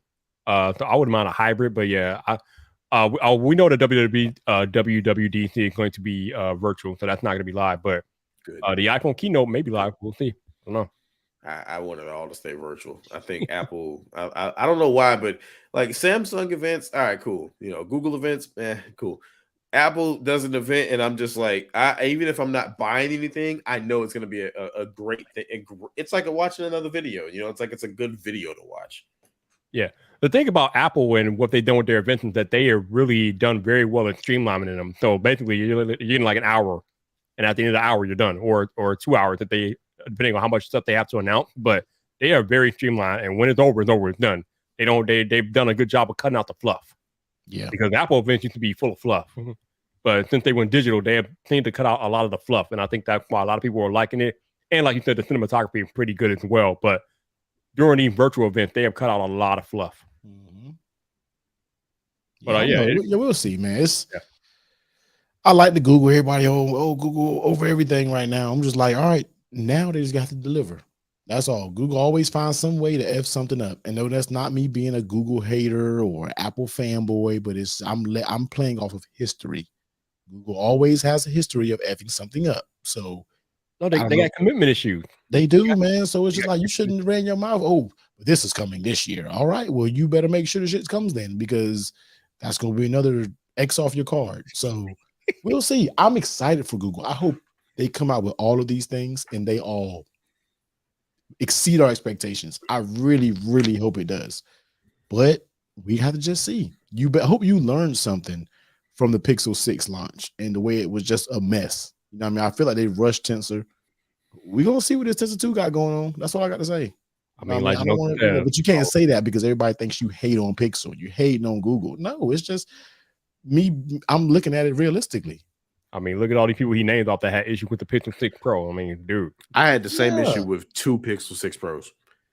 I now got right. Mine was in a box. I had an issue with the one that Google sent me. And then after I gave that one to another YouTuber, I went and bought one about 2 months ago and was still having the exact same issue. Mm-hmm. So, but Google doesn't have to convince us. You got to go convince the world. So iPhone and Samsung still runs everything. So don't convince us techies alone. You're gonna have to convince you. What are you gonna do to get? But this is a first step, though. This is a first step to where if you want to go and buy everything Pixel, you can. You know what I mean? If you want to go buy Buzz, you want to go watch phone, you can do that. So hopefully this is a big jump for them and get rid of that trash ass fingerprint scanner. One thing that I enjoy I enjoy about my job is that I get to see a multitude of devices, right? And I get to see what different people like to use. And it amazes me that I have only since the Pixel 6 and the 6 Pro launch back last year, I only know of, and I just happen to know this person, but I have only seen one person in public here in Jacksonville using a Pixel 6. And obviously Jacksonville's a big city. There's probably multiple people who have a 6 or a 6 Pro, but at my school, I see students using LG phones, old LG phones. I see them using On 5 or On 7 Revel devices from T-Mobile, Motorola's, and a ton of iPhones. I'm talking about I saw there was a dude at our school using an iPhone 6S Plus. Wow. And, you know, I was just like, you going to upgrade sometime soon? And he was just like, I just got the battery replaced. So, you know, it's still running. And I was like, I feel you. One Pixel 6 in the wild. And this was like a week ago in Target. That was I was like, oh damn, she had the reason why I knew it because of the phone itself, but then she had the official Google case on it, and I'm like, oh, Pixel 6, you know what I mean? But you don't see them in the wild like that. You don't see no Pixels in the wild, man. So, but it's so crazy that you say that, man, because when you're out and about, you just look at people's phones. Yeah, I seen somebody have this lady in the post office yesterday had a 13 mini. I've never really seen a mini like that in public. And then what the phone I see the most is 10s Maxes. Yep, I see the most of that little camera. 10s Maxes or 10Rs. Yeah, I still see a lot of 10Rs. Yep. I still see a lot of 10Rs, and Mama I still got 10Rs see. still. She don't want upgrade. It worked perfectly fine. My mama still got a 10s Max, and my little sister got a 10R. Yeah, they working just fine for them. I see a lot of those phones. A lot of 10Xs, a lot of 10, a lot of that 10 series. There's a bunch out there, man. Yep. So yeah, I mean you might jump out there and see a Sierra Blue or something out the norm, but not many. You mostly see them people ain't upgrading like that, man. People keeping them phones, yo. There's a couple times that I saw somebody and I was just like, oh, they got a 13, and then I'm like, oh no, that's a 12. 12. Because I've trained myself enough to be able to tell the difference between the notch to know like a 13 from a 12, but then I also recognize the color, and I'm like, oh yeah, that's not that's not one of the newer models, but yeah, it's yeah, people are holding on to their devices a lot more, and I think that's the thing that people need to remember. Tech isn't boring. Tech isn't stale. We haven't reached a plateau. People are just holding onto their devices longer. Look at the economy that we're living in. Nobody's and financing a device is one of those things where like not everybody agrees with it, but people are doing that so much now, man. Hey, Vipe. Straight from T-Mobile. Look, that's how people get these phones. That's how people get these phones. Like, unlocked everything. That's cool, but 9 out of 10 people are buying them damn phones on contract. You know what I mean? And they buying the whole family with them bitches on contract. You hear me? 5 iPhones all on contracts. You see what I'm saying? So I say this with my whole chest. If my girl ever switched from Android to iPhone, we upgrade every year at the same time in the same store with the same price. I don't give a damn. Yep. And I'm going into T-Mobile and I'm going to calculate, so my monthly bill is going to go up by X amount of dollars. I bet. Run it. Have them things shipped to the crib. only reason I buy iPhones flat out is because of the resale. I buy Apple. I got Apple Care on this Alpine Green with resale. It's going to be in mint condition. You know what I mean? And when I sell it, I can go out there and buy a full one again. You know what I mean? But then Samsung, I don't even think people realize who are Samsung fans how much trade-ins and stuff. You can get it for so cheap. There's ways to get it, but a lot of people don't know. They just go in AT&T, they go in Verizon, they go in it, and they just, man. I think it was the Note 10 or the Note 20. It was one of the Note phones from a couple years ago. But a buddy of mine had a Note 9, and him and his wife had a V40, and they both wanted to upgrade, and they both wanted to get Notes, and he was just like, yeah, I don't know, like we'll go into AT&T and see what the deals are they have going on and I just told him straight up, I was like, or try this out, and they both still have the phones, they're paid for. And like every time we see them, they're both just like, dude, we save so much money a month. Like that's what I say. Like, I'm not against it. Like, hey, get it how you live. Get it if you can, but at the same time, get it. Yeah, I got a question about this too. This man Chris said he just got a fold 3 for $500. Where you shopping at, bro? Where the hell, bro? What do they got? Smartphone thrift stores out there? What the hell going on, bro? Chris, you better not be capping. Right, we go find out, bro. We gonna find out. That thing is in good condition, not mint. He said, look. He said trade it in like 3 phones, and thanks to Doge. Did Doge go up or something? Did Doge go up? Look. Let me go to Coinbase. They traded in 3 phones. That might do. You gonna tell what you got for 500? I was about to go get one now for trading purposes, boy. Look. Let me go to Coinbase. But Shannon brings a good point. She says she has to wear her phone. I think she has an iPhone 11 right now. But yeah, these phones are so good these days that you don't have to get a phone every year. Like, no. And last week I was on here talking about how we have really reached the peak of the end of peak iPhone. Like the iPhone is not as popular. Yeah, I can agree with that too. I can agree with that. I was lurking in that stream, but I watched the. Did I watch that live? Was that a podcast? Was that a live? No, that was live. That was Friday night. That was last night, Friday night. Yeah, I think I may have watched the replay, but I think I was in there. But you're right, though. Even when you talk about the pre-order days, like I remember if you didn't get that pre-order in that first minute, them dates will slip. I mean, it was a panic. You hear me try to get them damn orders in. Like you'd be like, oh, like you would be legit nervous as hell to get those orders in, yo. Yep. It ain't like that no more, man. I meant it though, but it's just that there are so many iPhones out there now, and with so many people having iPhones and keeping them longer, the demand is not what it once was. It's just Hi, Shelly. Hi, Shelly. Shelly. Love Shelly. Happening, Shelly? How you doing? Good to see you. Appreciate all of y'all dropping in. So let me answer Etanique. So S22 Ultra really doesn't have a lot of MagSafe cases. Where like Pataka did it, and everybody got spoiled by it, but that's not the norm.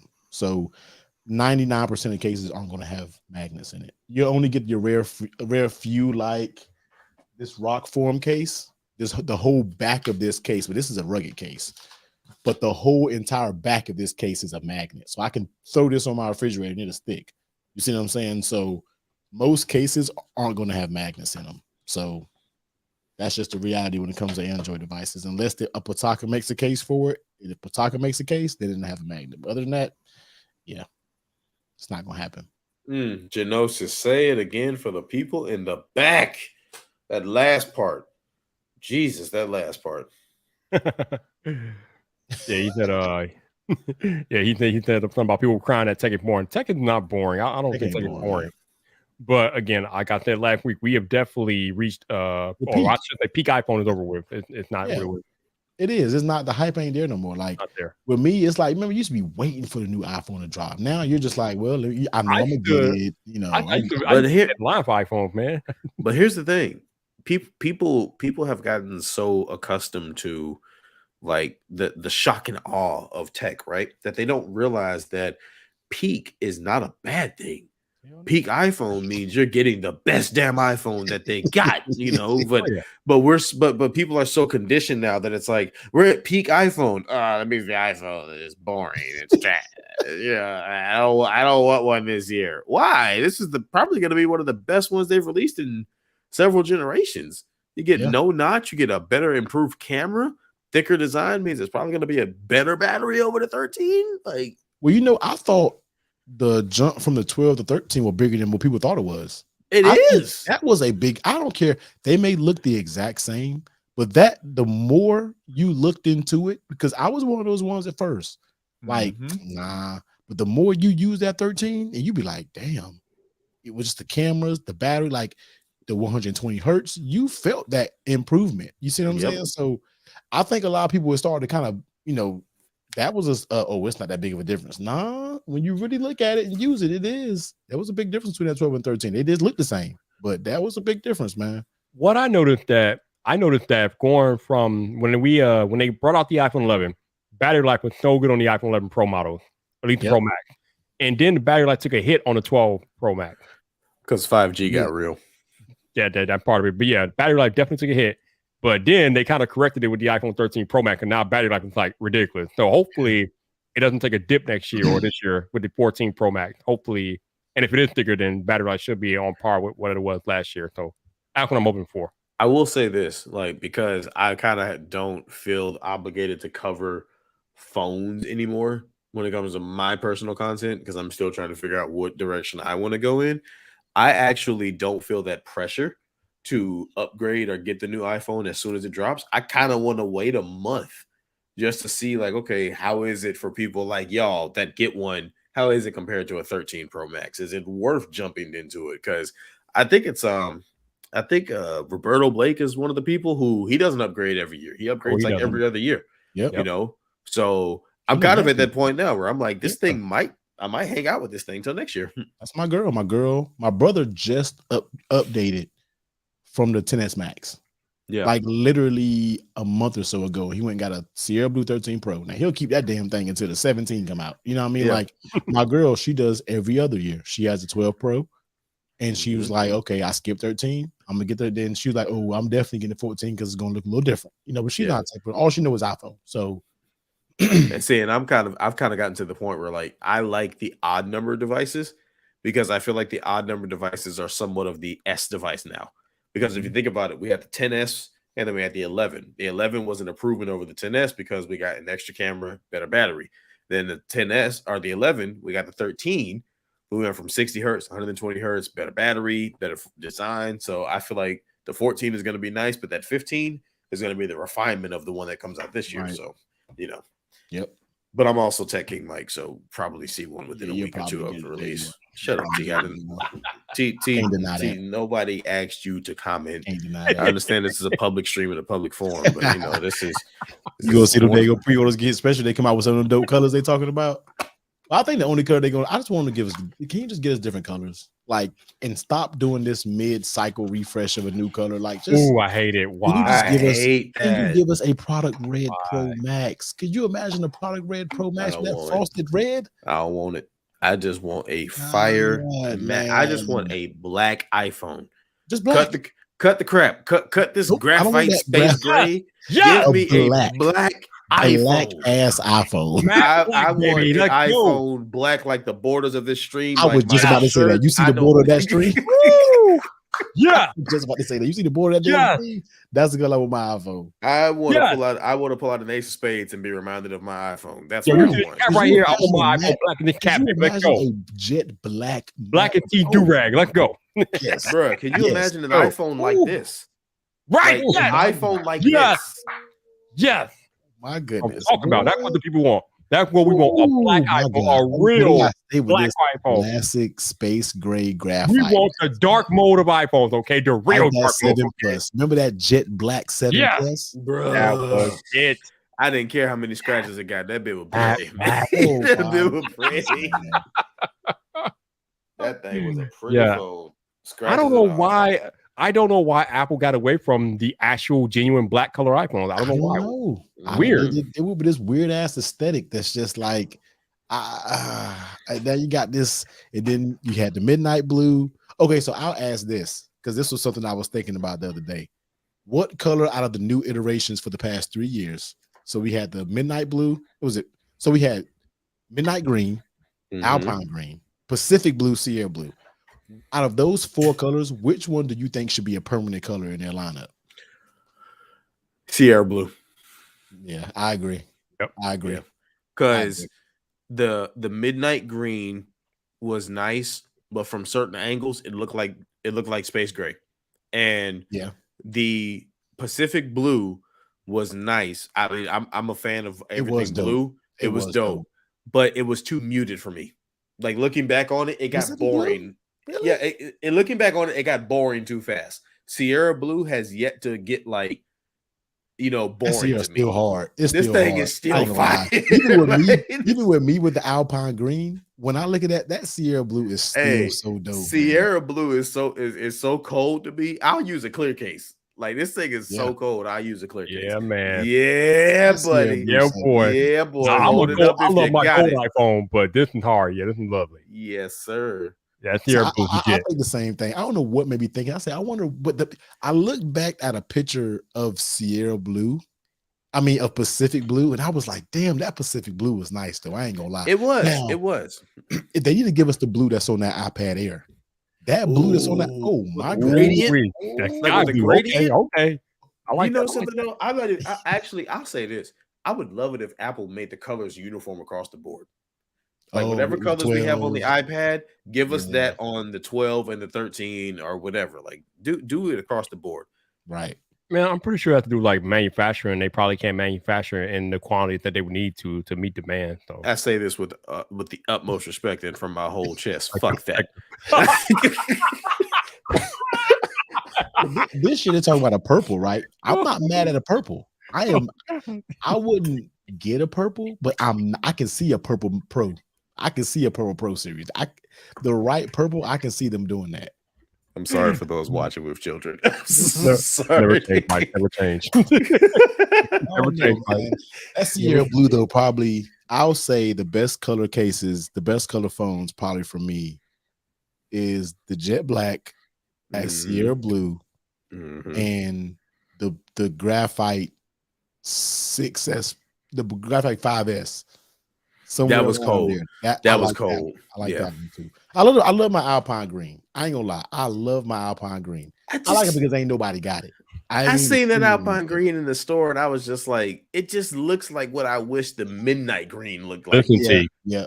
I'm gonna need you to throw some respect on the gold, okay? Throw some respect on the gold. The gold is throw pretty. Some respect on the gold, bro. The gold is beautiful. Let's go. The gold is beautiful. Don't you dare hate on the gold. I will never get a silver iPhone ever in my life again. No. I will never get a silver iPhone again. Hey, what was your stream a couple weeks ago? And I said I got the silver, stainless steel silver watch. Man, listen, I wore that thing to work. Man. I wore that thing to work one day and came home and took it off and was wiping it off. And I was like, where did these scratches come from? I was, bro, when you talk about somebody was heated, when I took it back to the Apple store, and you know how they have to do, like the dude was doing like this with the box and stuff. I'm over there like this right here in my head. They don't care. They don't care. I was like, please take it back, please take it back, please take it back. Oh Lord. I know Gwendolyn G love that. She got that Alpine green when I got mine. That Alpine green fire, man. I just like it since nobody got it. Like when I went to Greece with it, so many people on the trip was like, "Yo, is that the Alpine green?" Like, "Yo, let me see it." Like, because nobody had it at the time. But green iPhone. The more I look at it right now, I'm not going to go back to it. But that damn Sierra Blue was just pretty, man. That damn thing is just pretty as hell. I ain't gonna lie. That Sierra Blue was they hit it with that Sierra Blue. Like that is the Blue, man. Carolina Blue is legit. Yeah, Carolina Blue is exactly what I call Carolina Blue. Carolina Blue. It's legit. I'm gonna be one of those people from the early 2000s with a Carolina Blue throwback jersey, some big old Jabot jeans, and some Carolina Blue Jays. You know what I want, but I've not been able to find or get my hands on it. I want the Jordan 11. Damn it, I always want the Jordan 11, but I still have not. Boy, you got to fight for them bad boys. Yeah, right down. Did you hear about StockX got caught selling fake sneakers? Yeah, I did hear that. That's crazy. I don't know how they got a verification department though. That's crazy. I don't know either, but they said Nike bought 4 fake pairs. I was like, ugh. Oh my god! If they know it's fake, then you know it's. They said Nike bought 4 pairs of shoes off of StockX, and all 4 were fakes. Damn! Wow! So I was like, not buying with them anymore. Yeah, man, I want the Jordan 11 though. One day. Fire shoes. Ah, man. So what else going on with y'all? What else happened? What y'all doing this weekend? Festival tomorrow, dog, and that's it, man. Yeah, I gotta go to Delaware next week. Oh, Delaware. Damn. Yeah. Work. My girl has a cousin that's graduating, and that's gonna be our first time flying with Weston too. So that should be interesting. That should be dope. Yeah, I'm having all this iPad and snacks on deck. Mike, are we going to see you this year at Vid Summit in September? Are you going to be there? Probably not. Come on, Mike. To be completely honest, probably not. I had to think about it for a second, but I want to say right now it's like a 50-50. Like it's a strong 50-50. It really just depends on work, and it also just depends on like where we are. Because right now, everything that we've got, like I got the 13 Pro because I literally once I took back my Rodecaster and a few other things, I had like $600 in Best Buy gift card like money. So that's how I got this thing. And my wife literally was like, no more, because we're trying to buy a house. So, I was like, everything is going towards that fund. That's true too. I've been cutting back a lot too. Yeah, because like everything that we got is going towards getting a house. So I'm like, okay, I don't mind. I don't mind doing it. That little pot, we're gonna get through this year of vacations. And then it's just been like, that's why I ain't really bought nothing really. I just been kind of chilling because I just been saving and paying stuff down, man. That's why I'm over here fighting like at Vivo. Go ahead and sell everything and just get that one phone, man. Bruh, listen, man. It's almost I want to actually I'll tell you what, because I ain't talking GG. That's what I was thinking. I was like, if I jump on open mic night later on, I'm just gonna ask the question straight up, like, hey, is it worth getting rid of everything? Because I get rid of everything. My whole thing is just like insurance and stuff. You know what I mean? Like, because like Apple Care and Samsung Care. Well, people talk so much crap about Samsung Care. Samsung Care was on point when they fixed my S22 Ultra. I still got Samsung Care on my Ultra, and I will not get rid of it as long as I have it. When you got the imports, insurance and stuff plays like, okay, what happens if I damage it? What happens? You see what I'm saying? Mm-hmm. So that's the stuff that go through my mind, because I love that I can just go into Apple tomorrow and get me a new phone, or they can repair it. You see what I'm saying? Like, Or if you're like the Poets and have a Samsung store near you, you can just walk into a Samsung store. Exactly. That is You know when what I mean? when I saw his video on that, I was like, that is dope, bro. Like When I broke that screen on that S22 Ultra, I could have went to a store and they could have fixed it the same day. It was just too far. It was just too far for a weekday. So I sent it in, but it was right back to me. And it was 100% like a brand new phone. You know what I mean? So it's I like those, man. Like with Apple Care and stuff, man, it's just goated. Like it's hard to deny how good it is. Like it's just one of those things that like no questions asked. Like just okay, cool. You got Apple Care? Yeah, okay, cool. I am being asked to show what the Jordan 11 look like. So here's your view. These are the greatest ever made. Are they coming out with some this year? I don't know, but I want. I think they are doing another. I think they're doing another release. I've always wanted them in that variation, and I've always wanted the Space Jams. I had the I needed the stack variation right here. Was it a Space Jam? Which ones did I have? But they stole it when they broke in my car. They stole my damn Jordan 11s. I've always wanted the Space Jams. I don't wear Nikes anymore, but I will go back to Nike for these shoes. Okay. You know, Viper. They got these coming out in May. In May 14th. They got what coming out? Retro 11 lows, the 7210s. Oh no, I don't want the lows. I like. I want the regular one, damn. I want these. Yeah. Oh, okay. I want the mids. Yeah, I like mids. I'm bougie. But no, like what I was gonna say is I hate it because I always sound bougie when I tell people this. I only wear Jordans when it comes to sneakers that are not like running shoes, because with my foot being the way it is, we already know. I ain't gotta tell you. I ain't gotta say too much. Jordans are the only shoes that it doesn't matter what version of them there are. I can just be like, yeah, size 13, run it. You know, like it always works. But other shoes, nah, can't do that. Can't do that. So, like, I got those ones that Mike Talbot bought, and I gave him the money for them. Oh my god, I love those shoes. Love those shoes. Which ones were they again? The 12s that just came out recently, the black and whites. So cold. So Shannon. cold. No, Shannon. That's the like they market them like they market iPhones. So you got the Jordan 1, 2, 3, 4, 5, 11s. Yeah. I don't know what number they're up to now, but yeah. But the Jordan 11s are like an all-time classic shoe, and I want it. These are the ones that I want to get right here, Viper. I'm gonna put it in the private chat for you so you can see them. I keep telling myself I'm gonna get a pair of these. Jesus, that's a long link. Good God Almighty! All right. that's a long. Oh yeah, the Space Jams go hard. Yes, sir. Yeah. Those and the I missed them when they came out. The cool grays. I missed the cool gray when they came out, but those are some other ones that are cold. All right, so these are the ones that Mike wanted me to. I can enlarge this real quick. Space Jams. They know what those Space Jams are. Mm-hmm. You ain't got to enlarge that bad boy at all. They know what them bad boys are. But they look, they look good too. You know, all them 11s just changed a little bit. You know, they just changed it, but the breads is the breads are the OGs, goats. though. Those are the OGs, though. Yeah, those are the goats. Those are the golden ones. He's the one Mike wanted. These look good. These look good. Yeah. Because I mean, and at the same time, if you look at the bottom sole, people, I mean, it goes perfectly well with the Sierra Blue 13 Pro Max. Here you go. So, Icy. that ice blue. Well, almost did the broadcast by accident. Yes, yes. For those of y'all asking, I mean, these days my shoe of choice is Under Armour. I love Under Armour shoes these days. I got like so many of them behind me. It's ridiculous. Have you ever bought a pair of the Rock shoes? No. I always wanted to try his shoes from Under Armour. But... Hey, the Poets, if I can get them Jordan 11s, I will pay it. I will pay the money. If that's what it takes, that's what it takes, bro. Whatever it takes. Damn.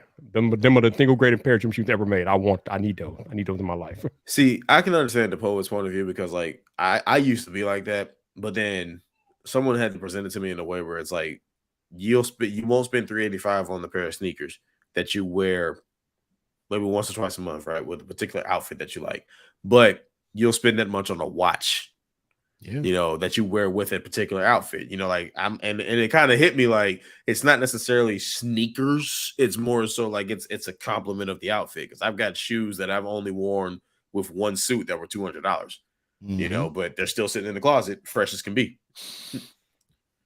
Yeah, over the past year, I've gone on like a shoe buying spree. And I got a few shoes back here I have not worn yet, but I brought them anyway because I don't know. Well, that's what you do when you're rich.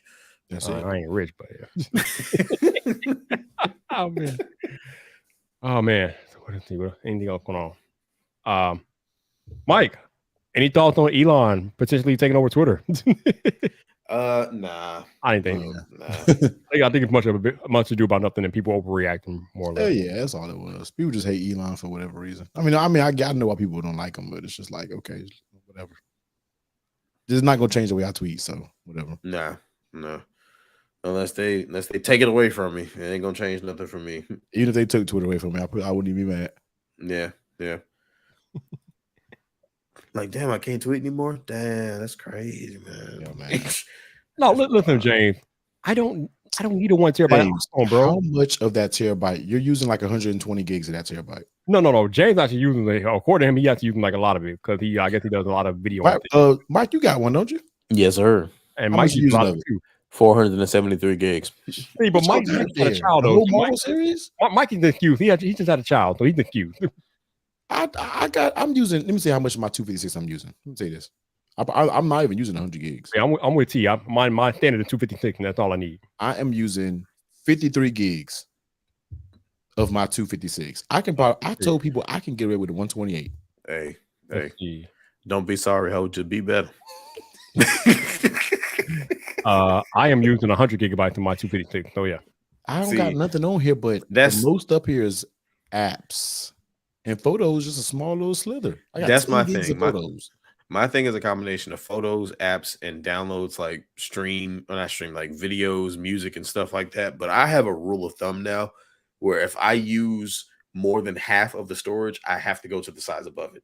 I know I can't do a 512 because obviously I'd be running low on space. So I had to go with terabyte. You said, do I use iCloud storage for everything? Yeah, I pay for extra iCloud storage. Yep. Yeah, all right, Joseph, to answer your question, I can show you better than I can tell you because you need to see this. But this is the next one in the line right here, Joseph. The mother freaking Optimus Prime. Oh my God! You ain't seen that, Mike? You ain't seen it?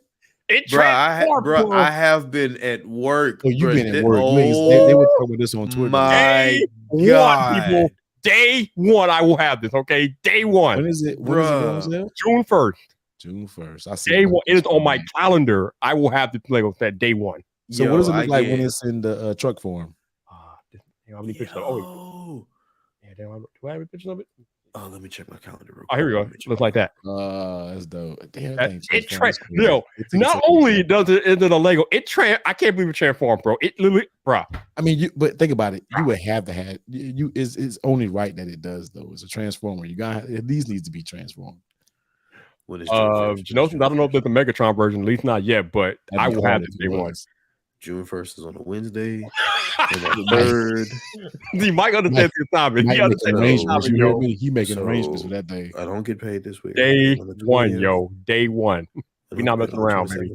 So I can pay it on the 3rd. Yes, let's go.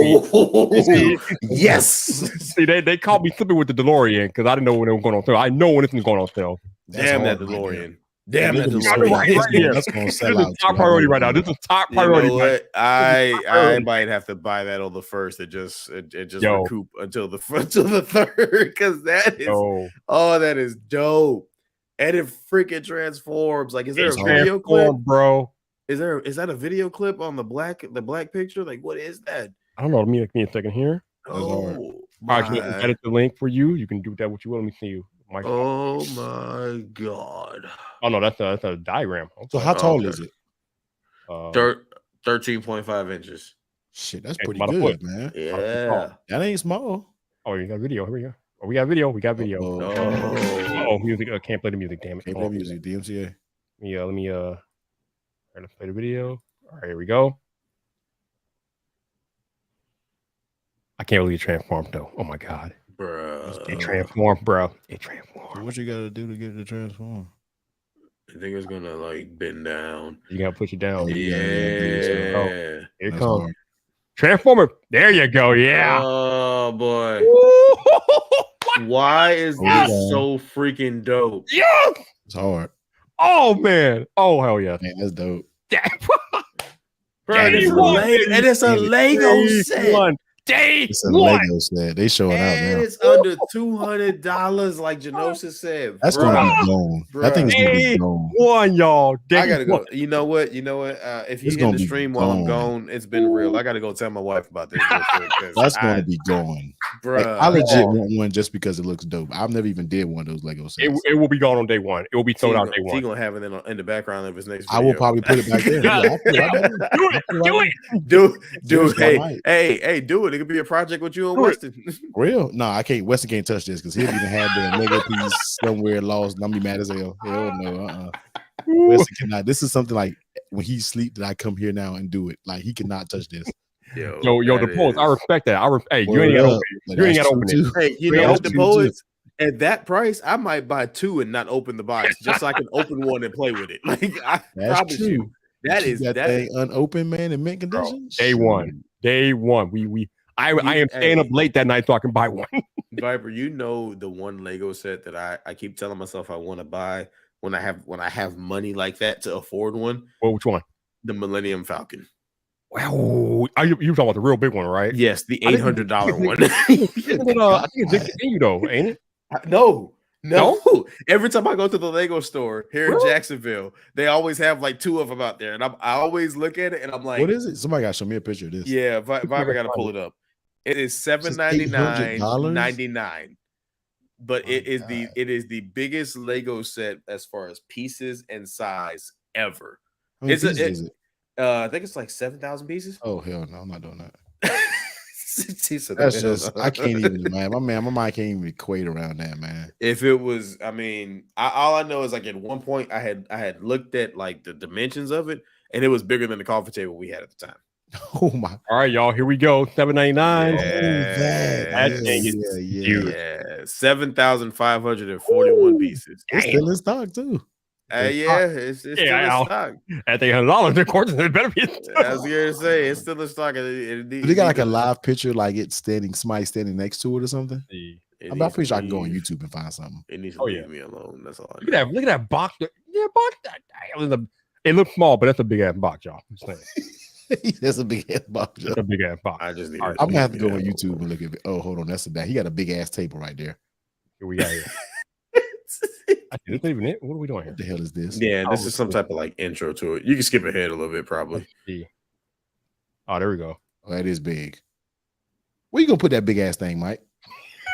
See, that's why I said I ain't. That big ass See, thing. listen. This is one of those things that like you buy and you don't build until you have a man cave, and then you build it and put it together. I feel it. Because I'd have a nice glass case, and it would just be sitting in that glass case, and somebody would be like, "Yo, what is that?" I'd be like, "Nah, that did took me about 24 to 48 hours." Now, Mike, have you seen the one that released late last year? The walking AT. The AT, at whatever, yeah. Mm-hmm. It's also $800, I think. Yeah. I don't really care. These Legos get out of hand, bro. I want this one here. They beyond out of hand, bro. They beyond out of hand. I want this one here. I want this one. And they take so long for you to build, right? Yeah. No. How long did it take you to build that Batman, Viper? Oh, that Batmobile took me, or the original Batmobile, the '89 one took me over a month. But see, that's because Viper. Now I'm all right. Look, now I don't want to toot my own horn or anything here, but that's because Viper is a fan of the craft, but he's not dedicated to the craft. Okay? Because I put my '89 Batmobile together in 10 hours. Damn! I literally took my phone and put it on one of them little folding stands on the table. I put it on a Marvel movie marathon, and I went through Guardians of the Galaxy 1 and 2, Iron Man 1 and 2, and Captain America: The Winter Soldier. And at the end of it, I was like, "See, that's shit you do before you got kids, right there. That's shit you do before you got kids. He can't dare not sit down 10 hours. I can't do that shit. I can't do that. That's some shit you do when you ain't got no kids. You sit down for 30 minutes. No, that's some shit you do on the weekend with no kids. Monday through Friday with kids, boy, stop. No way in hell any of that's 10 hour, bro. I need to take a break, bro. Hey, boy, stop. Man. You're a good one, bro. But see, that's my thing. Like, I get it. I get so into it that for me, it's like I only stop unless I have to stop. You know, like if I was like, okay, I got to go to bed or I got to take care of the baby or something like that. Yeah, it's just like okay, but Yeah, Genosis is like what the like Genosis. I'm gonna tell you like this. Like I was sitting there putting it together, and then I got up and I hit this right here. I stood up and I was like, my back. Yeah, right. Yeah, I was like, That's damn, crazy. yeah, you ain't got a chair, bro. It's over with. Damn. Wrap. But yeah, that Millennium Falcon is ridiculous, man. That's crazy though. That is is crazy. That's something you put into a glass case right there. So, Mike, how long do you think it will take you to build it? Or you just sat down and did it? 7,541 pieces divided by 60 minutes times a full day. If my wife keeps the baby away from me, probably can start in the morning and have it finished by the evening. What? You think? Yeah, I'm 100% positive. 7,000 pieces, What? man. 7,541. I'm Man, 100% positive. You gonna be a day or so, bro. No, I'm 100% positive that if I started this, look, I will do this like I'm clocking in for work. If I started in the morning at 5:30, how many pieces the Batman? How many pieces is that one? The 89 Batmobile, that one was about 3,000 something. Yeah, it was a nice amount. Well, it might be possible for him then if he did it in 10 hours. And I stopped a couple times with that just to get up and use the bathroom and take a break and stuff like that. I make it sound like what I stopped for was not important. Like, I stopped for the bathroom. Listen, that is absolute. Hey, when you go to Legos, don't nothing matter, man. Don't nothing else matter when you're on that Lego. I treat Legos like I treat truck drivers. In my mind, I'm like, all right, I can't stop till I get there. You know, I got to keep on going. And the best part is my wife is 100% understanding of it because like as soon as she see them bags come out the box, she be like, "You got your headphones? Mm-hmm. You got your charger? Mm-hmm. All right. Well, if I go to bed while you're still building, have a good night." And I'll be like, "You too, love you." She's the good one, man. She's the good one.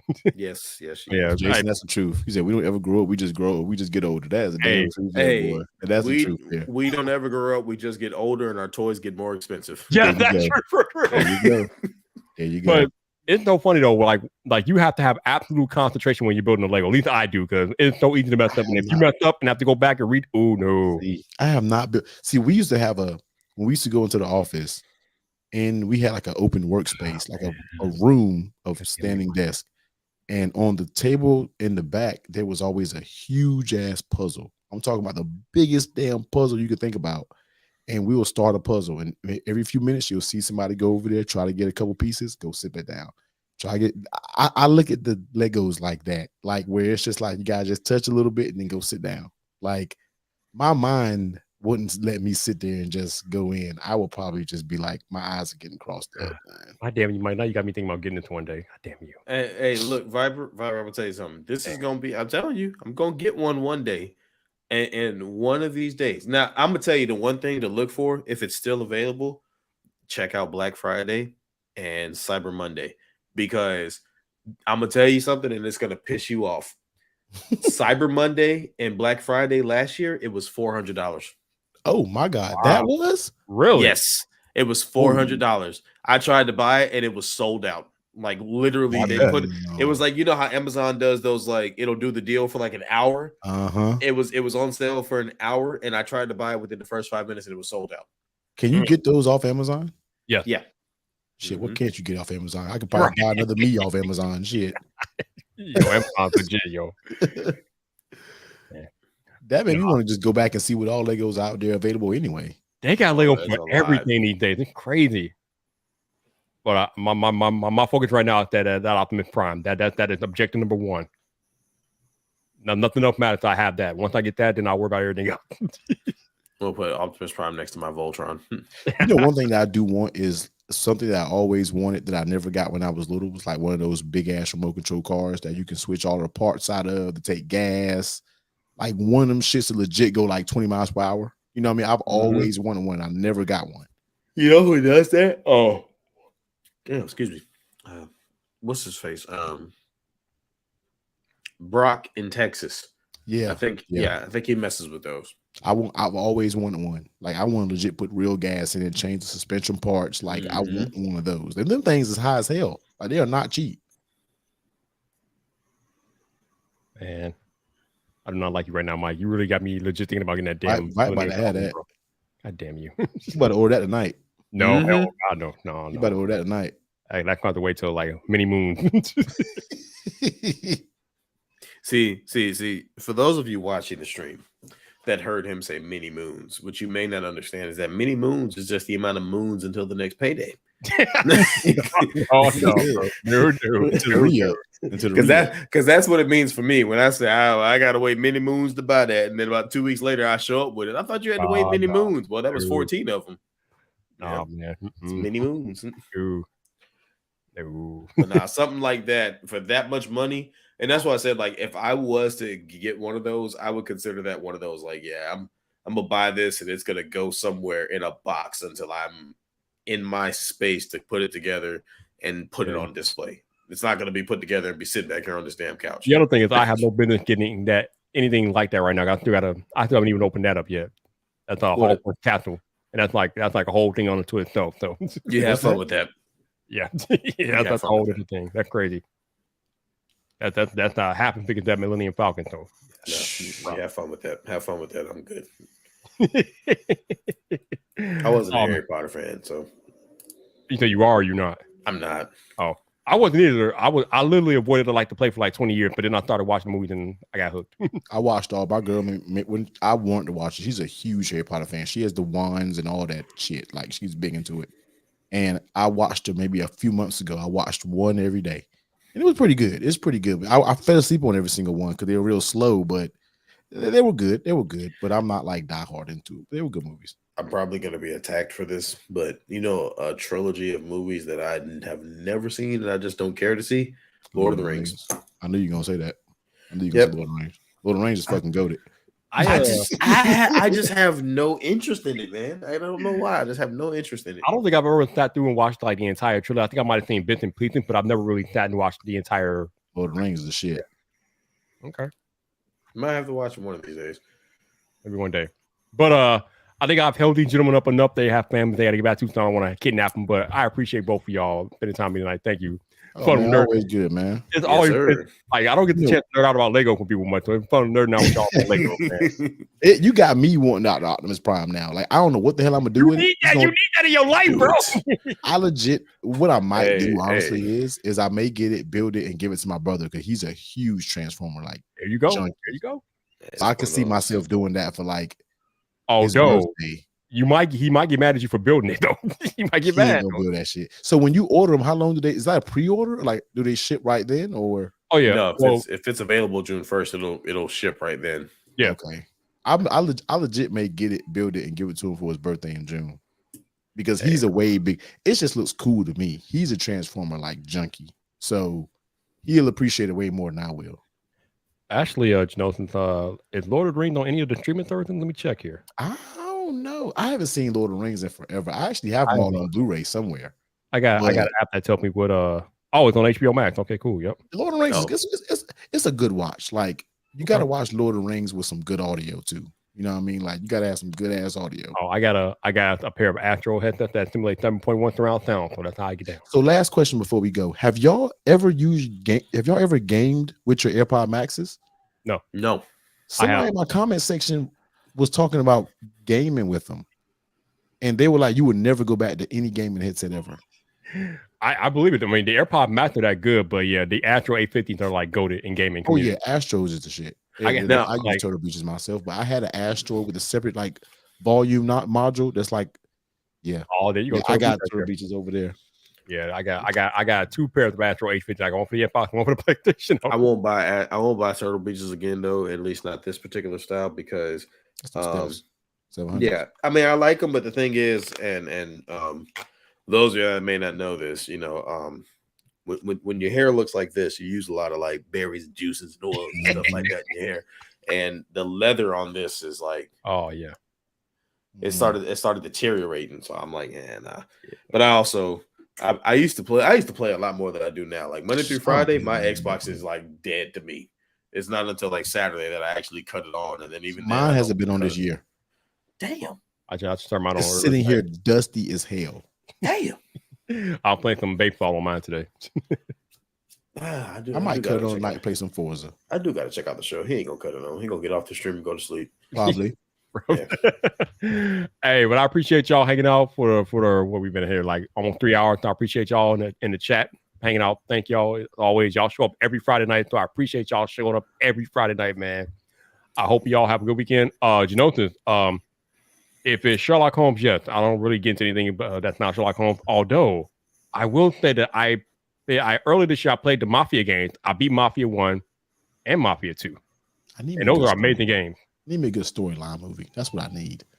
A good storyline game. Good storyline game. Well, I don't know how you feel about the Mafia, but Mafia games are awesome. Yeah, like that'll get me because I used to be diehard Call of Duty, Forza, but like the last story mode game I played was Red Dead 2. I loved it. Here's a good one for you. Quantum Break. Ooh. I've heard of Quantum Break. Check out Quantum Break. Have you played it, Viper? Long time ago, yeah. Yeah, Quantum Break is an old one. It's on Game Pass. It should be free to play. It is one of those games that like it has A-list actors in it as voiceovers and as actual like cinema style film inserts between the gameplay. Oh, that was the game Jonathan going to suggest. Okay, yeah, Quantum Break. Yeah, that's I remember playing that. Quantum Break is a great game. Great game. Yeah, I might legit cut it on and download it then for real. I'll put it like this: playing a good story mode game, I'll get me playing again. So I'll put it like this to you, and then I'm gonna go on and go with everybody else.